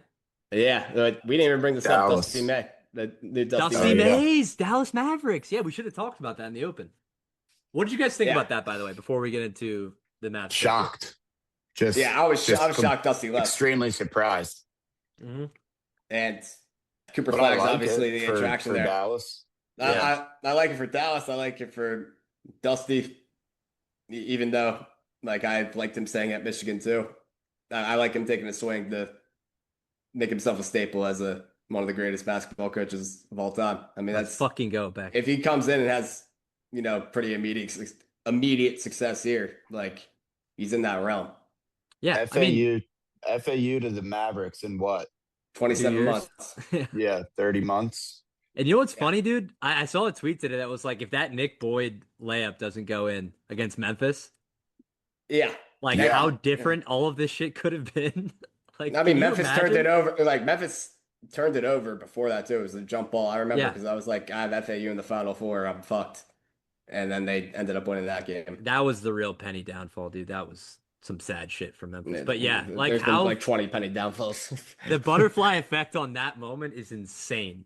And yeah, I mean, Dusty, if he is able to jump up to the NBA level and just every step along, it's sort of like a transfer going like what Yaxel did going from like UAB to Michigan and just like not skipping a beat. Like he's just, there doesn't seem to be a level of basketball that he can't compete in. And we'll see. Like the NBA is a big jump. Like schematically, it's very different. I know Michigan played an NBA style, so I don't think it'll be that crazy for him versus like some of the other guys who like Bayline coming from from Michigan to the Cavs. Like that was a jump for him. But I'm interested, and he's got flag. He's got a little runway here. It's interesting, We got more than runway. and he's got 9. Yeah, so Where's Dusty Becker going? Yeah, part of me wants to put because Hunter has 11 with the Warriors, and part of me wants to put the pressure on by taking Yaxel here, and it makes a lot of sense that Dusty would come in and take Yaxel. But I'm looking at two guards here that I kind of like playing off of flag too to alleviate a lot of the on-ball responsibility that he's going to have. And I'm between Yaxel and Burries, I think. wow. Yaxel and flag is fun, dude. Very, That's like a sneaky wing duo that's like can do damage. yeah, I like their defensive versatility a lot. Not sure how Yaxel is going to be as an offensive guy, but Yaxel to me just screams Andre Iguodala if he like pans out Yeah. to his fullest. potential. And I think I am going to go there because it just makes a lot of sense in terms of the Wow. the overall relationship that Dusty has with Yaxel and the familiarity that's there. Like he can put him in the best position to succeed, I think. Yeah. I mean, now that you lay it out and Dusty now, like now that shoe dropped, I would be pretty surprised if a Michigan guy doesn't go here, whether it's Mara or Yaxel. Like it feels like it's gonna happen. Inevitable, yeah. Yeah. I think that's a really interesting wing pairing. That, as you said, like the versatility there, you have two enormous wings who can shoot, dribble, pass, defend multiple positions. Like that's Yeah, and it feels like PJ Washington's kind of on his way out. It's an yeah, immediate replacement and probably upgrade from PJ Washington, all things considered. yeah. I think that's really fun. So I'd be interested to see that. And it also, like, as you said, it would give Dallas the option to have another guy to take some of the ball handling load. But also Coop doesn't have, like, for instance, like a Phylon or an Acuff who are going to be like ball dominant, Yeah, making him like play off ball. yeah, exactly. Yeah, I think That's why I consider Burries too, because he can play that's the off other ball. guy I would really Yeah. like for Dallas there. But I do think with Dusty there, it's probably going to be a Michigan guy. Is this special Ryan at 10 for the Bucks? Yeah, This is me at 10. Probably the hardest decision of the draft. Yeah, Jesus. Yeah, this is not an easy one. It's like the only Nate Met landing spot that makes sense. I'm not even thinking about him, man. I'm not gonna lie. I'm operating under the assumption that Dude, he's like Jaylen 30 Brown on my board. is a Milwaukee Buck, and well, we gotta make the Giannis. We could potentially make the Giannis trade here. We can also not with this pick. I'm saying, but like right, yeah. Do you think this pick would be involved? No, I don't see why. Why am I giving up my pick if I'm the Bucks? Oh yeah, sorry. But unless it's like I am going to unless you got Kuzma back. I'm looking guard here. Not a lot of guards on this Milwaukee team that excite me. And someone to play with Jaylen Brown and play with Miles Turner if Miles Turner's on the team, because we've seen it floated in like 3-team deals. But I'm operating under the assumption, kind of just on a 2-team trade here where I'm getting Jaylen Brown and Giannis is gone. And I'm going Kingston Flemings. Interesting. I like it. I like his character. So the other guys I'm thinking about here is like a Flemings, a Burries. Who else is on the board available? I got you. Acuff. Oh, true. That's tough. Kind of similar players, man. Flemings and Acuff? Yeah. Acuff more like special. I think you're bringing Jaylen Brown and you want him.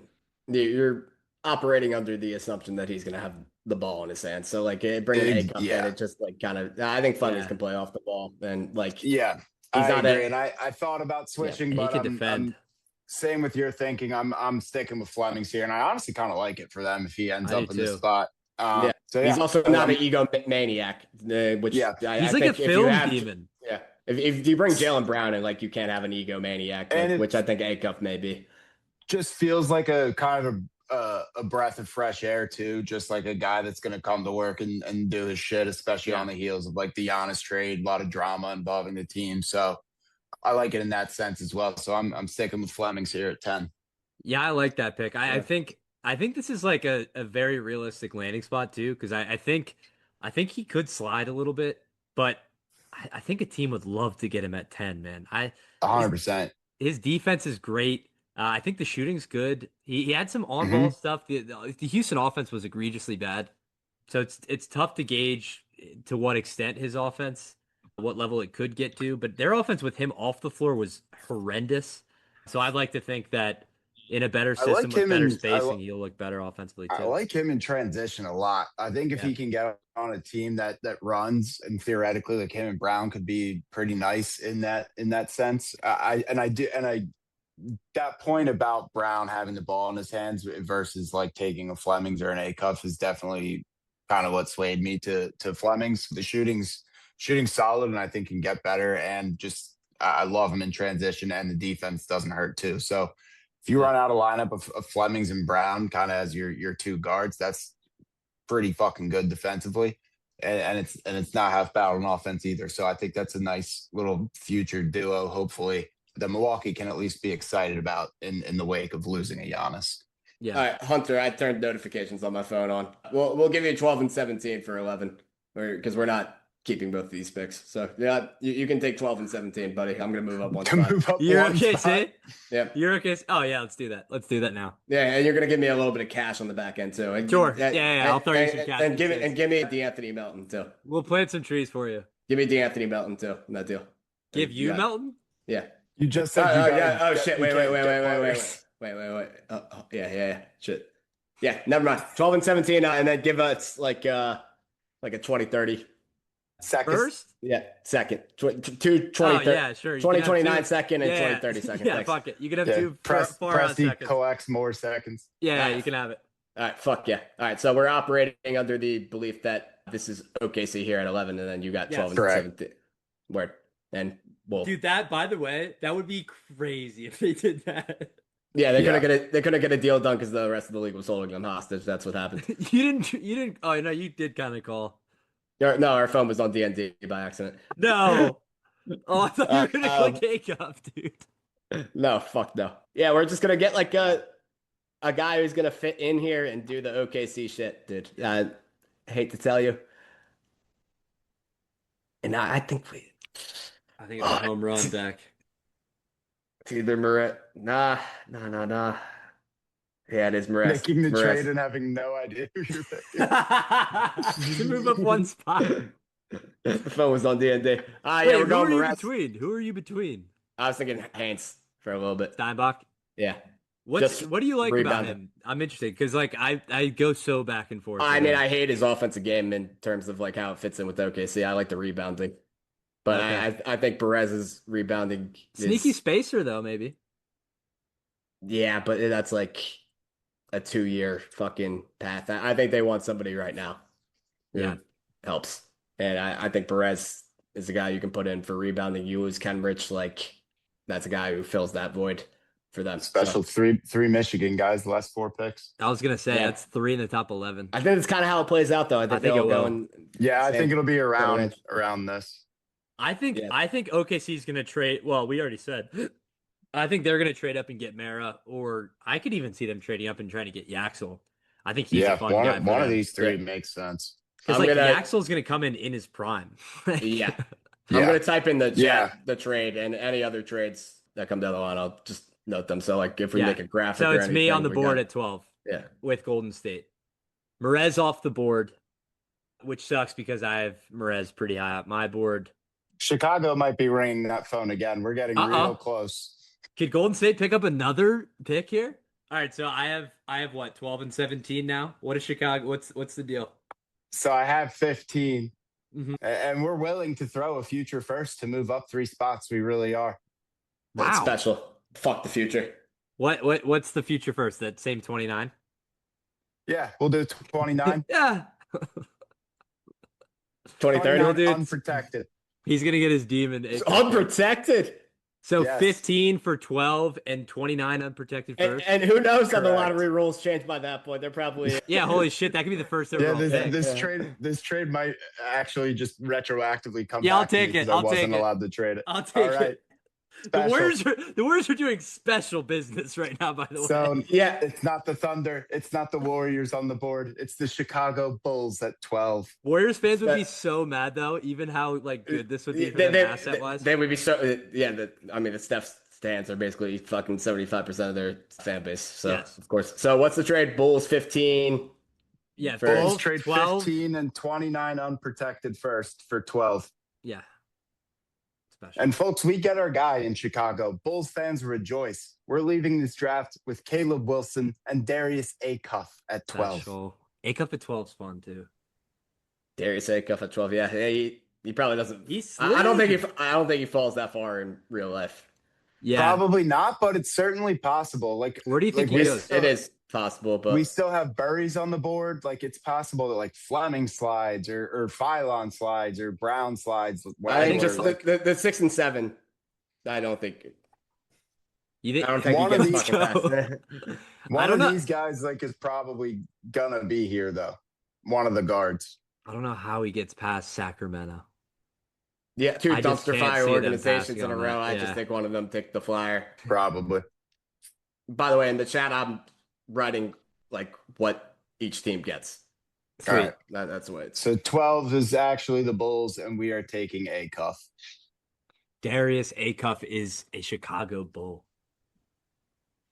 And now it's all right. 13. So who actually owns 13? You, Ryan. You're the Miami Heat. Me Dude, again.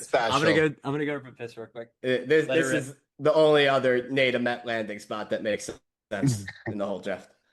All right, let me pull up my war room real quick with Miami and see what we're working with. I'm gonna make this pick as Miami right now. We're gonna operate under that assumption. We could use another guard here. We really could. Point guard would be best, but kind of seems like that has dried out with Acuff being gone. You're looking at Burries a little bit. You could fucking plant a flag with Sturts. But it feels too early for that. I think this is when get your guy land starts.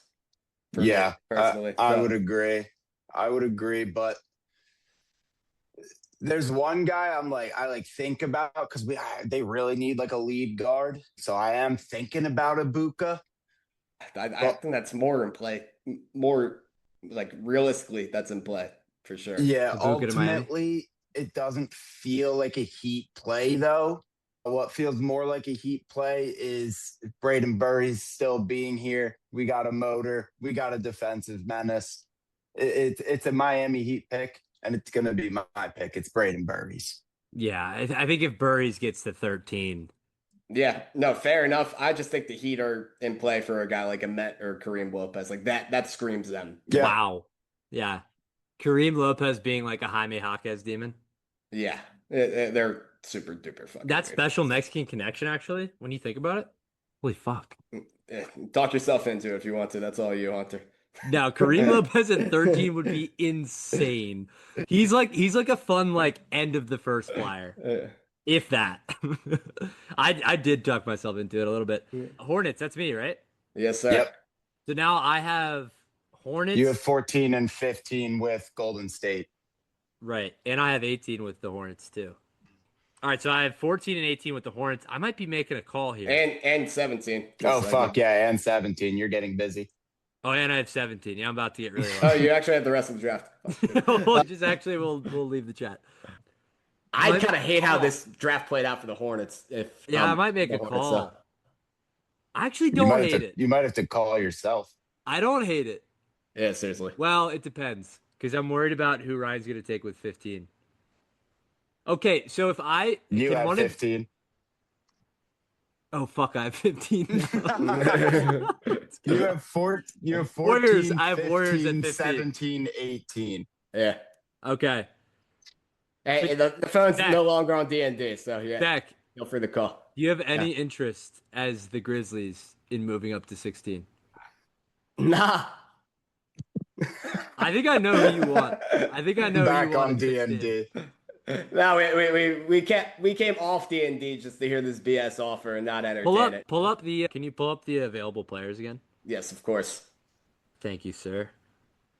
Just get Nate. Nate a man hanging out by himself. Just get Nate. Cameron Carr, and I'm good on that. Wow, wait, you've turned into a Cameron Carr hater? All right, let me get my Cameron Carr. Let me just get my Cameron Carr thing off. I feel like he's rising in a way that scares me endlessly. He's like the guy that everyone falls in love with for their combine workout because his game is very aesthetically pleasing and he checks a lot of boxes. But I don't know if I'm there with him being a high premium lottery guy. Gotcha. I think he's more of a 20 range guy to me. By the way, one question. Can you still see the draft board when I'm on it? Okay, yes. Perfect. I can still see the board. I think for the Hornets, with these next two picks, I think what they have to address, I do think they could use a wing, though, because I would love for them to get rid of Bridges. That would be sweet. Oh my God, if I said all that about Cameron Carr and then took him, Yeah, be special. I'm not fucking taking him at go. 16. So I really want to move this pick if I'm Charlotte. Who do you guys have further down the board? talk to yourself, bro. You got a lot of fucking Can I tough trade with picks, man. myself? Is that kosher? Yeah, 100%. Okay. Maybe I'll I maybe have I'll I have Spurs at 20 is my would the my Spurs next move up. up? You guys got a I demon you want? I got 19 at Uh, Toronto, by the way. Not really. OKC's trying to get Mara. You guys got to. Uh, This is an arms battle. You guys got to fucking keep up. you want the Aaron Fox? Sneaky, sneaky, not a bad fit. No, I'm good on Fox. Oh my God. Yeah, Fox we're and gonna stand LaMelo. we're gonna Fox and stand LaMelo in pat the at late 20. game. Fox just going to terrorize every up and coming team. Yeah, 14. I'm gonna go. This might be a demonic play here, but I think there's an upside play. I think the Hornets are a little ahead of schedule. This is Beck's guy. Jaden Quayton's come on Fuck. down. Wow, I God love damn it. it. You're a Charlotte Hornet. I I love it. think Jaden I can't Quayton. believe I like this guy, but I do. I Yeah, love no, him, he's dude. nice. He's gonna be I think fucking he's good. so good. It's like I Rob Yeah, I also, Will know. reincarnated. yes, he's like Time Lord, but like with a little bit even more juice Should have and more bag, upside.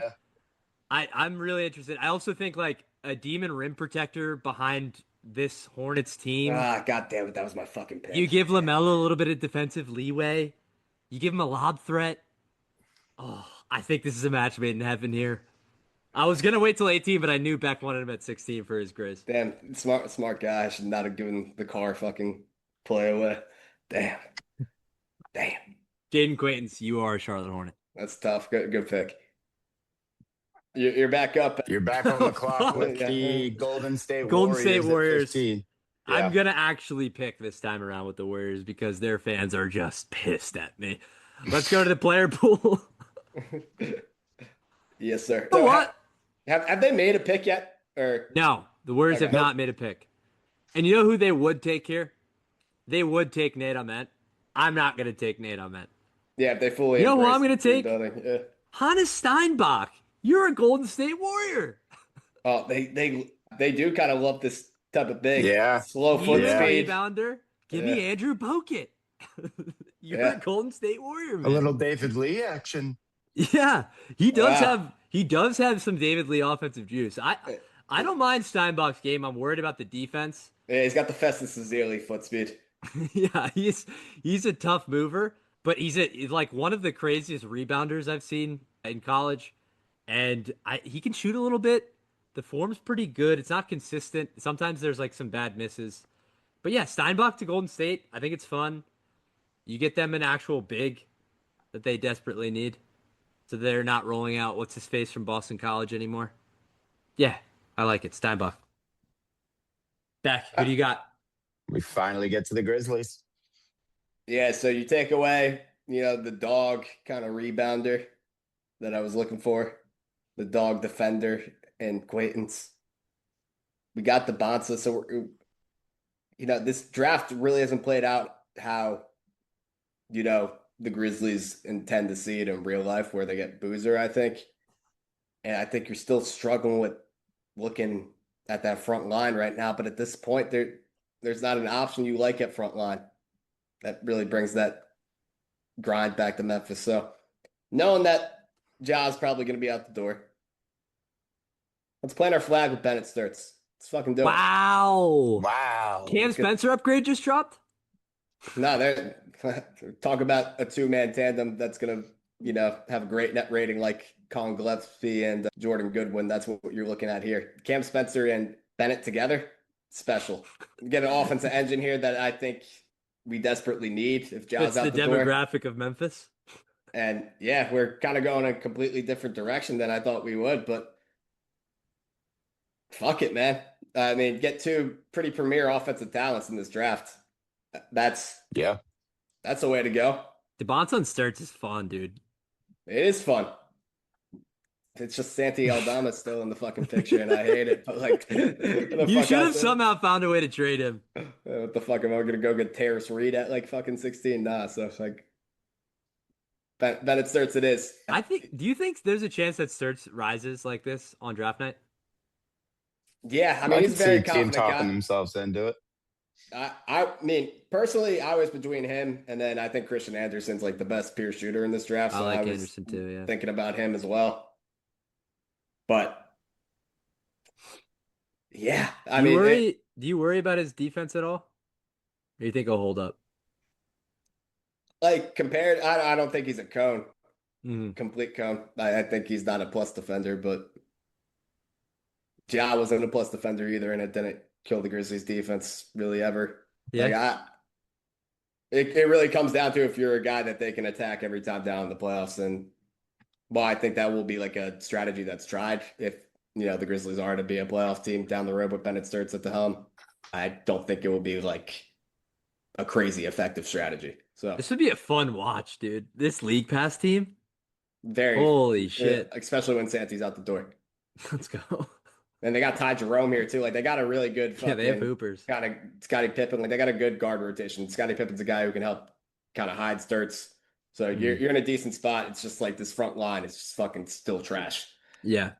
Yeah, I think this board would be a nightmare for the Grizzlies. Like with Quayton, Steinbach, like all those guys going, Merez going that high. Like that would be tough. Quayton's going is a nightmare scenario. Yeah. I don't think he will though. I think he'll still be on the board. Yeah, I mean, nah, he's like the classic late lottery guy to me. Later. Yeah, he is like he's so toolsy, dude. He is a guy that teams will talk themselves into. He's so OKC coded too, dude. I feel like they might fall in love with him. 17 is me, right? As the Golden Correct. State Warriors, yes. Yep. Oh, right. I picked up 17 in that OKC trade. Fair. All right, pull up the player pool, if you will, Mr. Becker. So I'm Golden State. I just picked Heinz Steinbach. Steinbach, yeah. So I got my big. Basically cornering Hunter into taking Nate Amen at some point. It's so awesome by us, Ron. Good shit. Yep. I don't think Nate Amen's like a bad player. Yep, I knew at some point you had to pull that card. Yep. I don't think he's a bad player. I saw a tweet about him that guys with the smile like him, that they only need a smile like his to get far in life. He is. Wait, is Dalen Swain still on the board? Yes, he is. Yeah. Give me Dalen Swain. Come on down. Don't worry, you have 18 too, buddy. So you're taking. Why was he all the way down at 22? That fucked with me.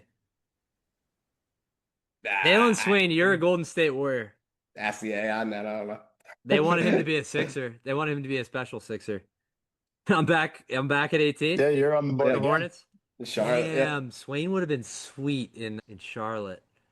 You know what? I'm not doing it. I will not do it. Scroll a little bit down again. You get to Gallon Graves or some. To where my demon was. Ibuka. I don't think Charlotte's the spot for Ibuka. Fuck, wait. Damn it. I fucking forgot. Damn. Ooh, I really like Joshua Jefferson here. He's like a fun connector for this team. Who did I take with the other Hornets pick? Oh, I took Quayton's. Okay, so I took a project big. Yeah. Fuck.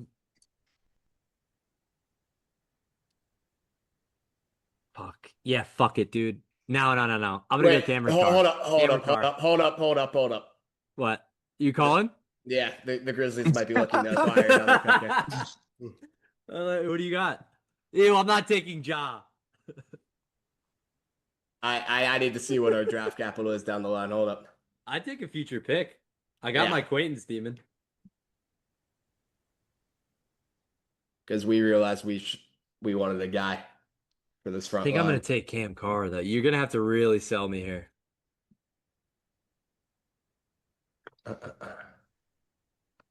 I mean, we have a fuck ton of picks. Yeah, you do. I mean, you just made...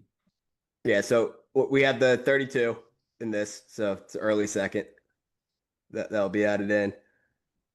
And then, I mean, I got to think here what makes sense. 32 this year? Yeah, 32 this year. And then We have up to You have three. your Up you to have three your picks next own year. 28, 29. You have like a Lakers protected and a Utah protected in 27. 28 moves me. And I'll give you the Lakers protected in 27. Both? Yeah. So you'll give me your 28 unprotected. No. Lakers 27. Lakers 27 and 32. Lakers 27 and 32. Ugh, Lakers is top 5 protected. That's the protection. I mean, that pick's going to be like 20. Top 4 protected. That pick's for like 20 to 25.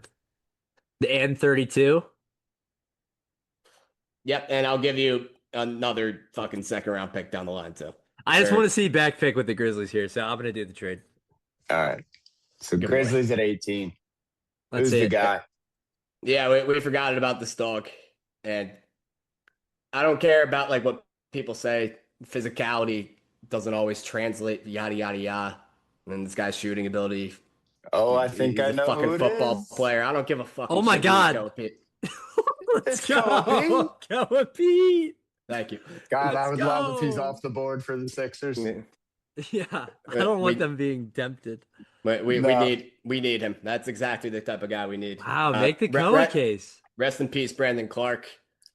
Give me a guy who can fill the Brandon Clark role. Give me a fucking football player. We need something. Anything to get Santi out of the rotation. Give me a tight end. I love it. I'd fucking pay monumental money to see Santi Aldama in China. I like it. Next is Raptors at 19. The Beck gave up 2 firsts and 2 future seconds for Koa Pete. For a linebacker. Two first. Was it 27 and 32? I don't even know what I just traded. Lakers 27. No, it was 32 this year, and the Lakers. Oh, the 32nd. I first. thought you said the 2032 first. No, it was 32. I don't care. I don't care. 32nd pick. Okay, yeah. I mean, it's still fine. like a pretty normal trade. Yeah, that's fine. Honestly, I'm going to give you just another shitty first, whatever. No, we can figure it out you don't later. have to do it's Top 20 protected. 19. Yeah. Who's the Raptors at 19? And Beck. that was the Warriors that I traded with. Yes. Raptors. Yeah. Let's find another 6'8" wing. Let's do it. Let's be the Raptors. I got one. I think it's Nate Ahmed. Nate Ahmed, come on board, honestly. Fuck it, dude. This is such a Raptors pick. Yeah. This is It's the a Raptors. win if they get him there. Yeah. Like, no. Yeah, honestly. 19. Yeah. That's fine. Yeah, good for the Raptors. Cam Carr dropping a little bit here. Yeah, I don't really have anything to say. Like, honestly, I'm not a Nate Ahmed guy, but this is. Yeah. If I'm the Raptors, it's decent value, and it's a Brandon Ingram replacement because Brandon Ingram obviously wasn't it this postseason. So hopefully this can be our project to wing for the future. I mean, there is no more Brandon Ingram replacement than Nate Ahmed. That's a perfect Ingram replacement. Yeah, I think Ahmed at 19 is fun. Ryan at 20 with the special Spurs. Yeah. Man, this is where it really gets interesting now because now we're getting the contender land. Super interesting spot here because obviously like the Spurs can really kind of go in any direction they want. The one spot I'd probably stay away from is like guard, small guard. You don't really need any more of those. But I love Carr and I feel like he can be helpful here. I'm a little into Kareem Lopez, I'm not gonna lie. And even a guy like Graves or Senek, I don't hate here either. This is a tough one for me. Joshua Jefferson's still there, right? Yeah. Yeah. Another interesting one. He's so Spurs coded. He's very, very much. Him and Graves are so Spurs coded. Jaden Bradley can't be 35 after that Final Four performance. Sorry to say. Yeah, Jesus. I'm really between Graves here. I'm between Carr here and probably Jefferson are like the 3 guys that I'm tantalized by word to Woj. Let's go. Yeah, I think that's the right 3. Where are we thinking, Brad guy? I'm gonna land on Graves. Oh, Buka's still there too. Yeah, he is. Just doesn't really fit here. Yeah. So I'm gonna land on Graves here. Wow, I like the rebounding. I like the shooting, and feels like a good connecting piece that can help the Spurs as Castle and Harper and Wemby grow. What feels about like a good piece to play with What about good Mitch? piece to play with Wemby and Mr. Carter Bryant. Kind of love that duo going forward. Carter Bryant. Especially with Carter Bryant and Graves. So, yeah, I feel good about this. I feel like this is a win if they can get him here. And I feel like this is probably around where he goes. I can't see him going too much higher, and I don't see him too much lower either. So it's a good spot, good player, and I like it here. So I'm going Graves. Wow. I like that too. I think him or Jefferson's a home run for San Antonio. Mm-hmm. I'd agree. This also is a tough board for them, though. Yeah. Like all those bigs going. Mm-hmm.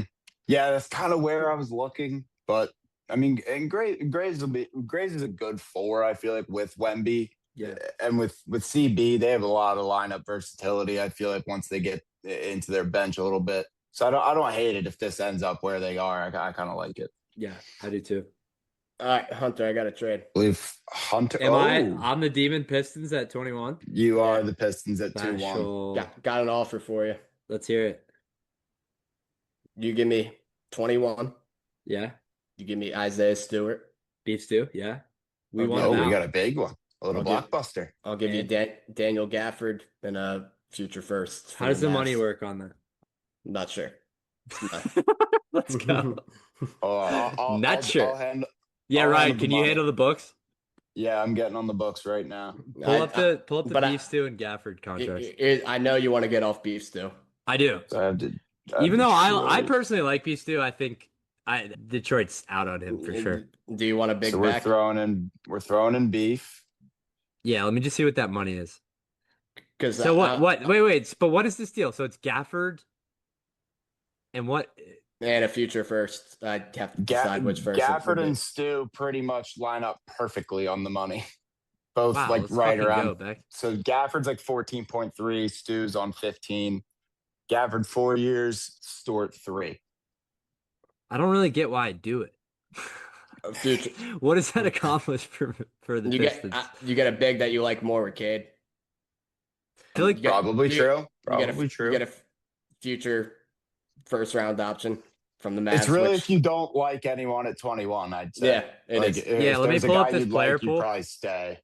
Pull up this player pool. The problem with this board is I really like. Oh no. You're just gonna take a Buka, you fucking freak. Yeah, that's so perfect. I forgot he was there.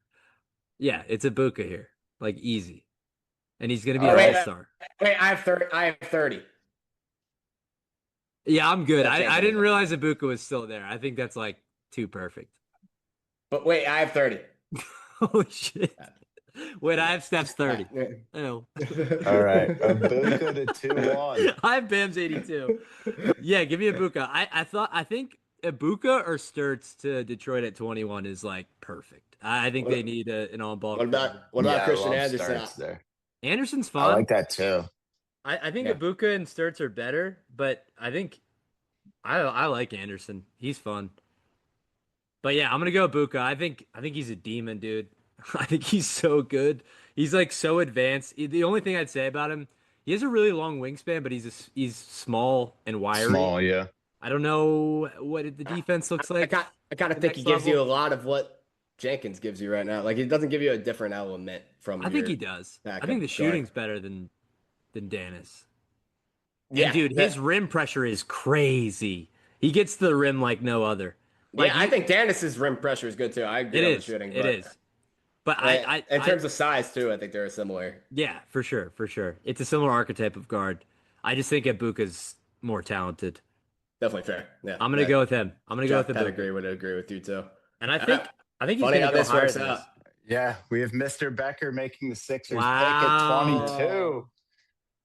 All right, and let's pause first to just say if this is how the board shakes out for the Sixers, how do we feel? Not great, I would say. From our perspective, I feel like as a Sixer fan, me personally, obviously like the reach guys that you're hoping for, that 99% chance they're gone is like the Merezes of the world, the Swains, maybe a couple other guys like Graves you'd probably want on the board. Honestly, I feel like he's a pretty good fit in Philly. I'm really warming to him, to us. Yeah, so like those three guys stand out as kind of like the targets. I've seen obviously a lot of Koa Pete. That doesn't really excite me. Some So Zuby. I've seen some I'd Zuby. Yo, that was good. Oh, That's the direction I'm going. Yeah. okay. I I think you need like Perez is the perfect guy for the Sixers in this Yeah, draft to me. yeah, And big time. I think like anybody who kind of matches that archetype and energy is really what I'm talking about here. And hmm I still like it. with NBA skill, I hmm think Zuby to me is the wow. guy I That's feel your comfortable. I was thinking about Sanat too, but like I just think you get more energy and Yeah, more I don't. activity from a Zuby than you do with the Sanak, to be honest with I've you. gone. I've gone really back and forth on Sanak in my own head. I think if Merez, if he falls a touch, like if he starts to get to like and Quaitons too, I'd love Quaitons yeah. if he could be on the board. But if Merez or even Quaitons get to like that 16, 17, 18, especially Merez, I think you might need to think about trading up. I don't know exactly what that looks like with our assets because it's not plentiful. Yeah. But if Merez does fall, I think that's the guy that I would be most inclined to go get. Yeah, and like so we're talking about Sanak and Zuby here and just comparison. And I think like while both of these situations in Texas Tech and St. John's aren't like the greatest offensive, Yeah. systems or, for a player to thrive in, I think Texas Tech it was a little bit more favorable than even St. John's was last year. Like St. John's Mhm. as an offensive system just kind of all over the fucking place. And Zuby being able to average 16 there, be like a safety Stretch the blanket for floor a little them. bit too. Yeah, I think he has more offensive upside than Sanak to me. Yeah, that Houston offense was a fucking nightmare, man. Sanak also Yeah, I like think he's to me. We brought this up earlier with Caleb Wilson. I didn't mean to say I said Texas State. Yeah, Houston. I meant to say. yeah, Oh I yeah, know what you I meant. auto corrected. Yeah, I think Sanak to me is like the Caleb Wilson thing to the max. Like all of his traits are theoretical to me. I don't really know what he does at a It's really like high he level had right like now. the fake 3 point numbers. I think that make him look much better on paper than he probably is in reality because he hit a decent clip of 33%, yeah, he hit like an okay decent clip volume though. of corner threes at Houston, and I'm just not sure how real that hmm is. The couple things I'd want to shout if this is kind of where the Sixers end up somewhat with this board is so Sanak is much younger than Zuby. Yeah, Zuby was born in '04, Sanak '07, so just something to think about there. The other guy I'd shout maybe is Josh Jefferson, but that's yeah. another old guy. But And I like injury now. him. Yeah, true. I like his like kind of connecting and just seems like you're getting a ready basketball player with Jefferson. So he's another name I'd look out for here. Totally agree there. That's why on the age thing, I like honestly lean upperclassmen if you're Yeah. the Yeah, no, Sixers. I don't disagree. And Um, fucking like adults in the building. Yeah, Like yeah, that's not a and the Janai other Broom thing, talent. Like, but I the approve. no, I'm saying get No, it I know, up. I know. I no, just kid. Don't, The yeah, don't, that's name, not the a name was Janai just a jump Broom level scare. talent. Yeah, Yeah. and I think no, the I agree. bummer here with in a Sixers perspective is like if it becomes like Carr falls to you or like Christian Anderson, like it's like you can't take them just because of the amount of small guards that we already have, and there's just not really a role for them. So like you got to hope that like the Cars of the world, the Andersons of the world, that those guys go before and push some of these other guys down the Yeah. board. I mean, if you take Christian Anderson, it's just like try Yeah, to I immediately right wouldn't your take wrong that with at the all. McCain move. Like that's Yeah, Yeah, all that is. exactly. I Yeah, also I mean, don't. I'm not mad at either of those picks at all.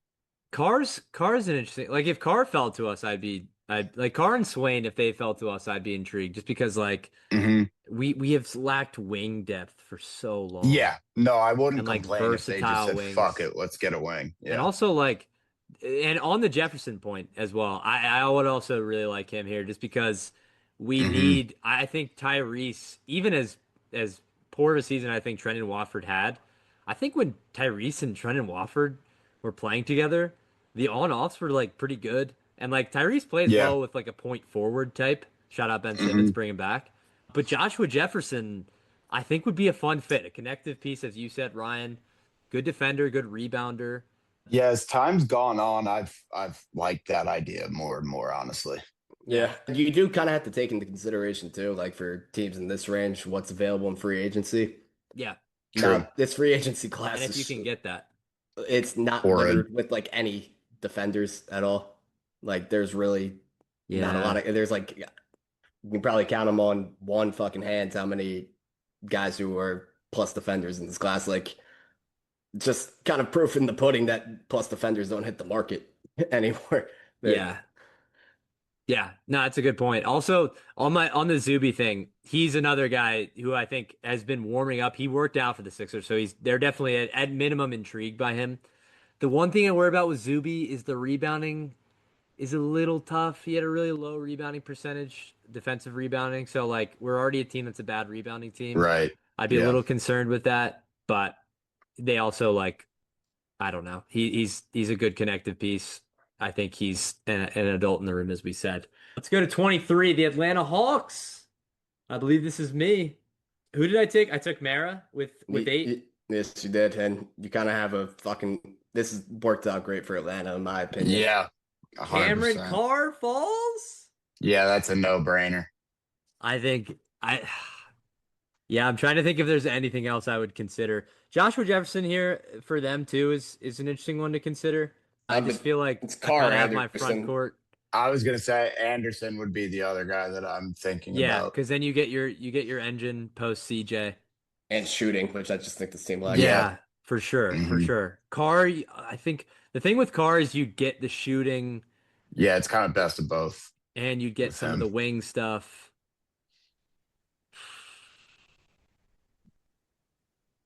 I don't know, but then the wing situation with them is weird because like Dyson's kind of a wing, Kuminga, Kaminga's a wing. Nikhil. I think with the The more I value think though, about this, the more I like Anderson. I'm not gonna Yeah. lie. No, Anderson's I kind of lean fun. Anderson to me. I think you solve a shooting need. This is And- another Ibuka yeah. spot though if he gets here. Yeah, for sure. We should say. Like McCollum's only back on a 1 year, so like Yeah, let's after go you Anderson. get- I think it's more Yeah. fun if we take Anderson here. Let's go with him. I like it. I like what the Hawks team looks like with him on it. yeah, I think the A like if I'm And looking Cameron at drafts, Carr is still there at 24. and then Knicks up Yeah. as Ryan, Wow, you can Yeah, imagine? that is me. that's better. I mean, that's like a home run for the Knicks. Obviously, I'm kind of the one thing I'm thinking is if they lose Mitch Rob, That's what I was gonna say. This is another is there Zuby spot. is there a big like could a Sanak make sense here? Maybe. Terrace But Reed. if I'm the Knicks and Carr is in this spot, that just Oh, Terrace I Reed. don't really think I'm thinking twice. I'm taking Cameron Carr. Yeah. It just feels like kind of like a Terrace Like a- Reed's an interesting one here. though. Josh Hart like replacement, like That Deuce down the upgrade. line, like just yeah, exactly. Yeah.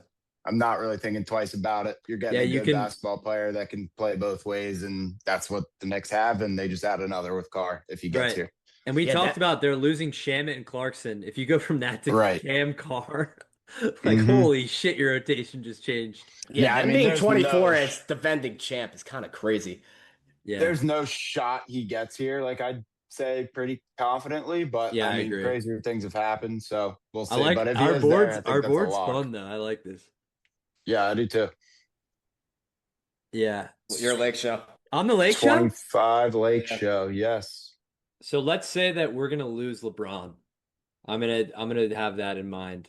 Joshua Jefferson still on the board here? Yes, Still he on is. the board. Forgot about that. Dominating still on the roster? Fuck. Yeesh. You Here's need the me to get things- the board? Here's the things I'd consider here. I would consider Terrace Reed, honestly. Yeah, he's been. I would consider Joshua Jefferson, Mm-hmm. and that might be it.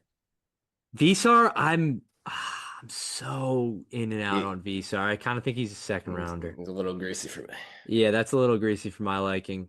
I think for me it's between Terrace Reed and Joshua Jefferson here. Any Ortega love? No, because I feel like you got to do Tierra last year. That's like your kind of like Kentucky demon swing. a reach too. I feel like Ortega is going to be there like mid-second round.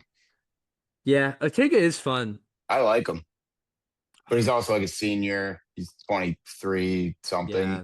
I'm also trying to think of the team I want to build with like this new Luka era, and I feel like Joshua I think Jefferson that's is the such a biggest fun thing. piece for that. Like building like a team that can like pass and be flexible and versatile Yeah. is interesting. I'm gonna go Joshua Yeah, Jefferson like to the Lake Show here. Good pick. if the Lakers had someone like Quaintance available, I would love that. Yeah. Like that feels like such a good pairing with Luka. But with him off the board, I like Jefferson as just a Sanac connecting. is such a Lakers pick there, though. Interesting. Yeah. I could so see them picking. I was thinking the same. I don't think it would be good, but I think they would do that.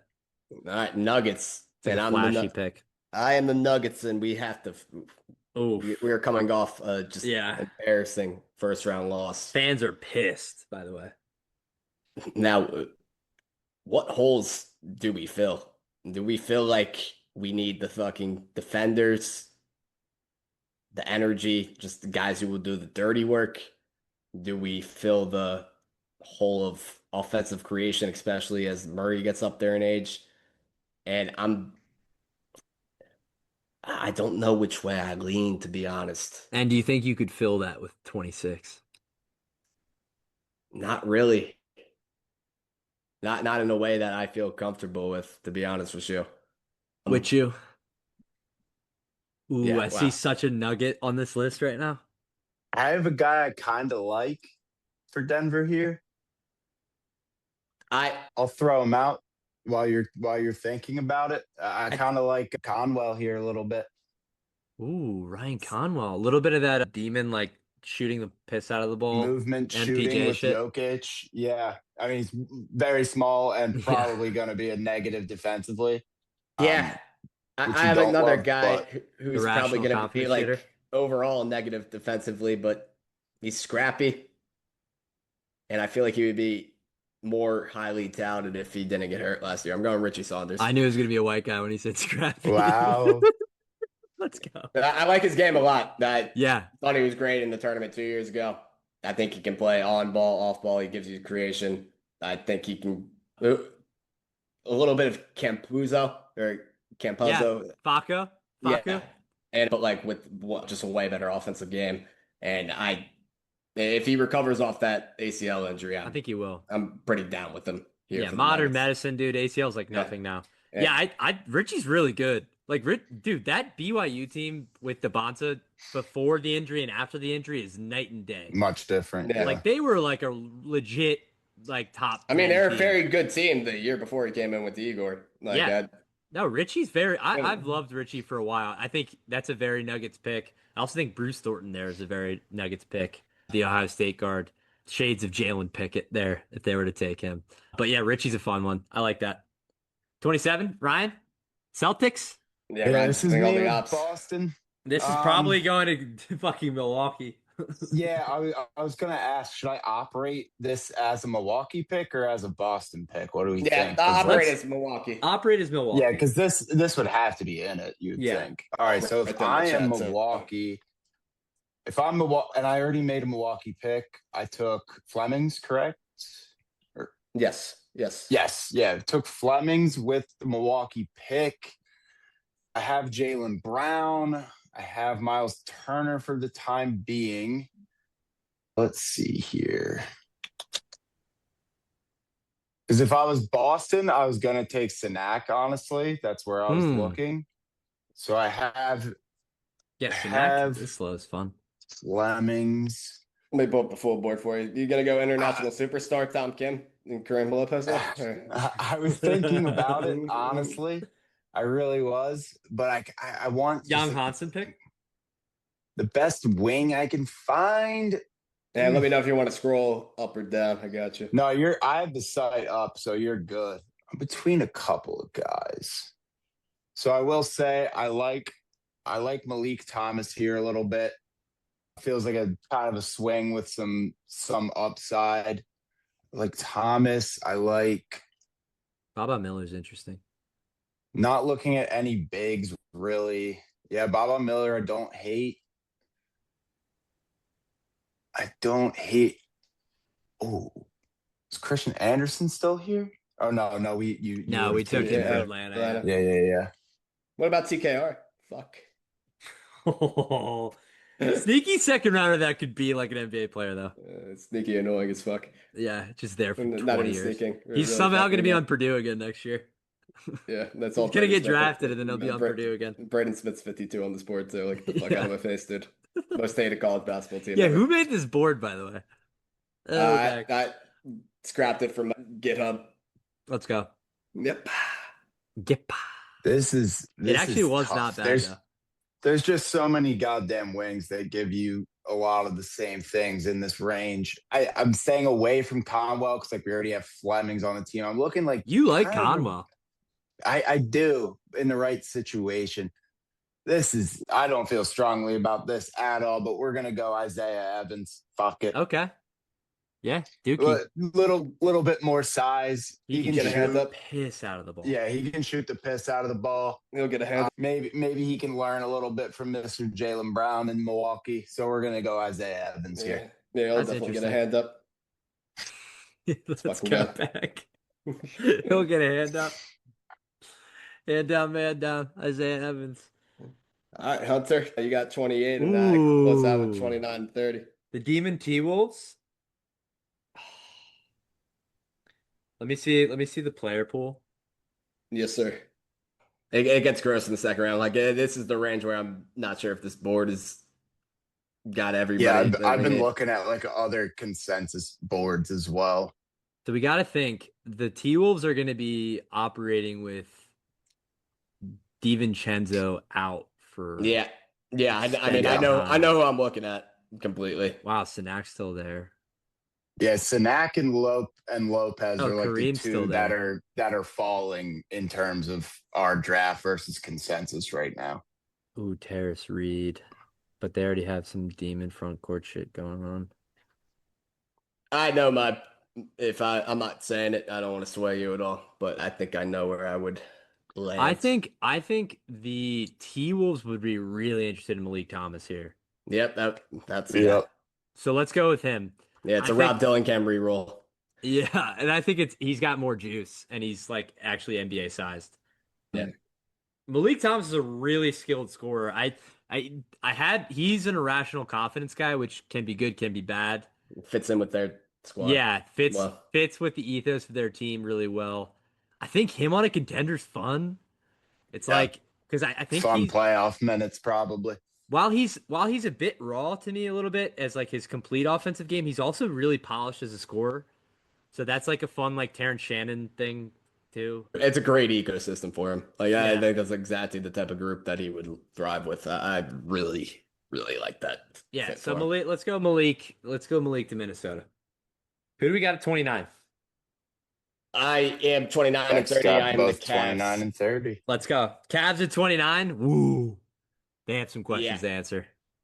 Yeah, and you gotta get some more real wings that can play around this ecosystem. Yeah. James Harden's back in town. Is he? Or is he in prison? Oh yeah, fuck. We probably should have brought that up. He'll be back in town. They'll free my boy. Yeah, I mean, Demon Lopez? Nah, Demon Lopez in Cleveland?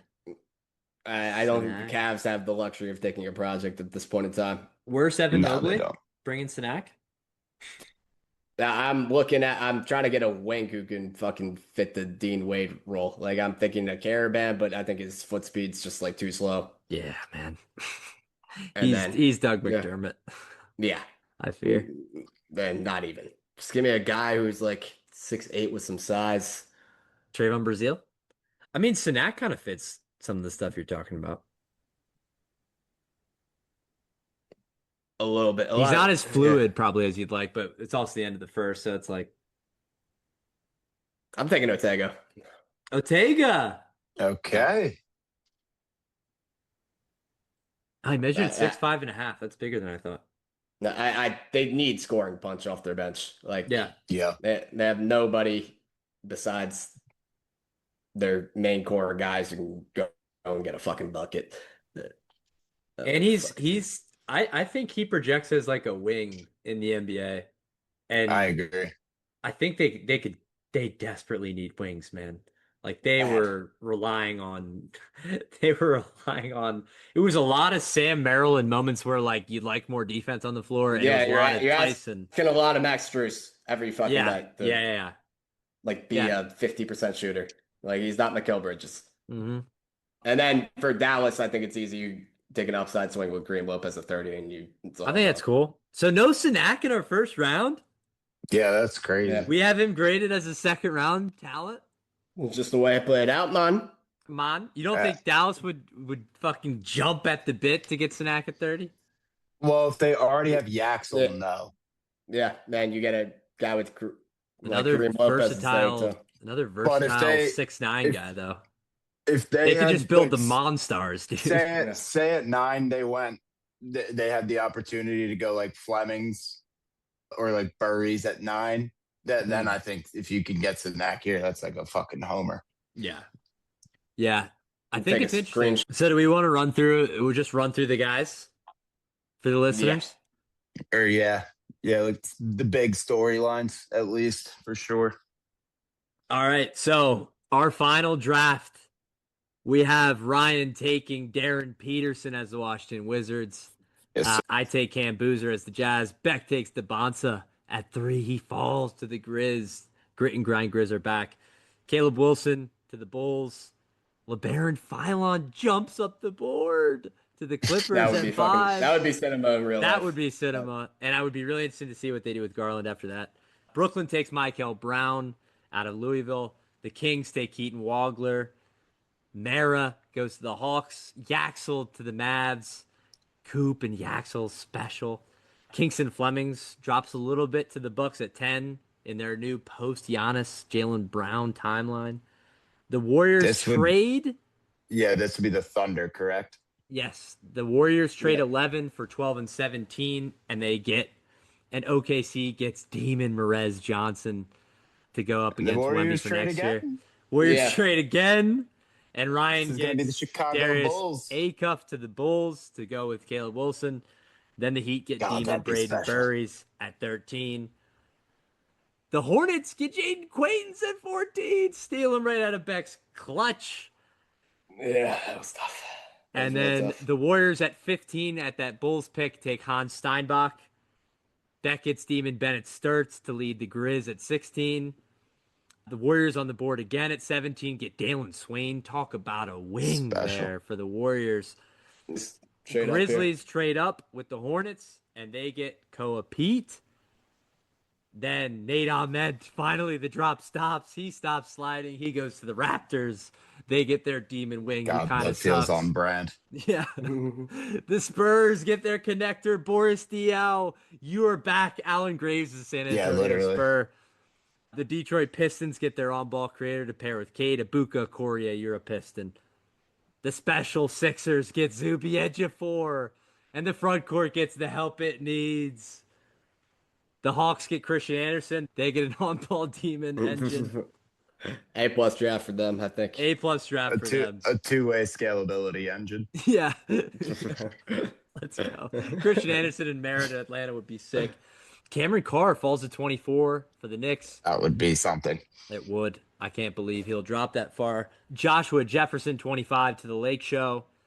Love Richie that. Saunders, such a nugget, goes to the Denver Nuggets at 26. Kind of feel like that's going to happen now that I see it.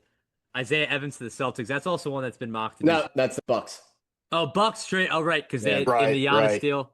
This is the Bucks. They take Isaiah Evans to pair with Flemings If and that is Jalen Brown. Boston, I'm taking Sinak there just for the record. If that is somehow the Boston pick. Ryan does have that on record.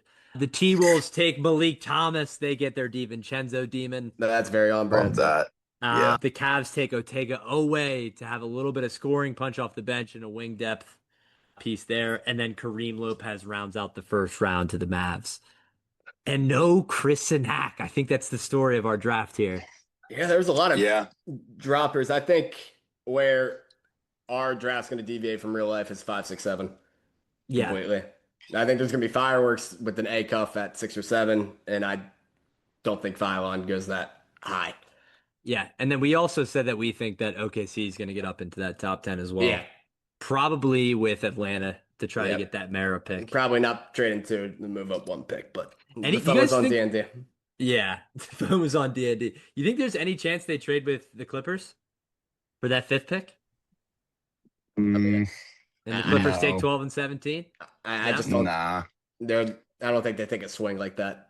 Yeah. The guys at 5 versus where they are don't move me enough. Yeah. Now, unless like the Bulls got weird and didn't take Caleb Wilson, then maybe there's holy shit. Could you imagine? Could happen. Yeah, I mean, if they really want Mara, the highest they have to go up is 8. But they might have to go and get 8 because Atlanta screams Mara right now. I mean, yeah. Special Erling Haaland had a brace. 3-2 Norway win. Oh, let's fucking go. He was the last leg of the parlay. Yeah, dude, your soccer betting's fucking on. Holy shit. Yeah, I know. Crazy. Yeah, Jeff made a shitload of money on that too. If there's one shock before we leave here of the draft, what do you think it will be? Not barring not a Giannis trade. I feel like the top 3 is pretty set in stone. Yeah. I do think there's a chance that the Bulls go off script a little bit. I don't think it's likely, but I think it's possible. And that shakes things up a lot to me if Caleb Wilson is there at 5. Because then I think you get into a situation where it's probably not who like the Clippers particularly want, like for wherever they're at right now. And I think there's going to be probably a good amount of teams that never thought they could get him that maybe then start calling. Although it's probably not likely that they pass on him. I mean, the Bulls have done weirder things. The Clippers things, at 5, dude, if Caleb fell to them. The Bulls have done weirder things, so we'll see. God. If Acuff goes 6 to the Nets.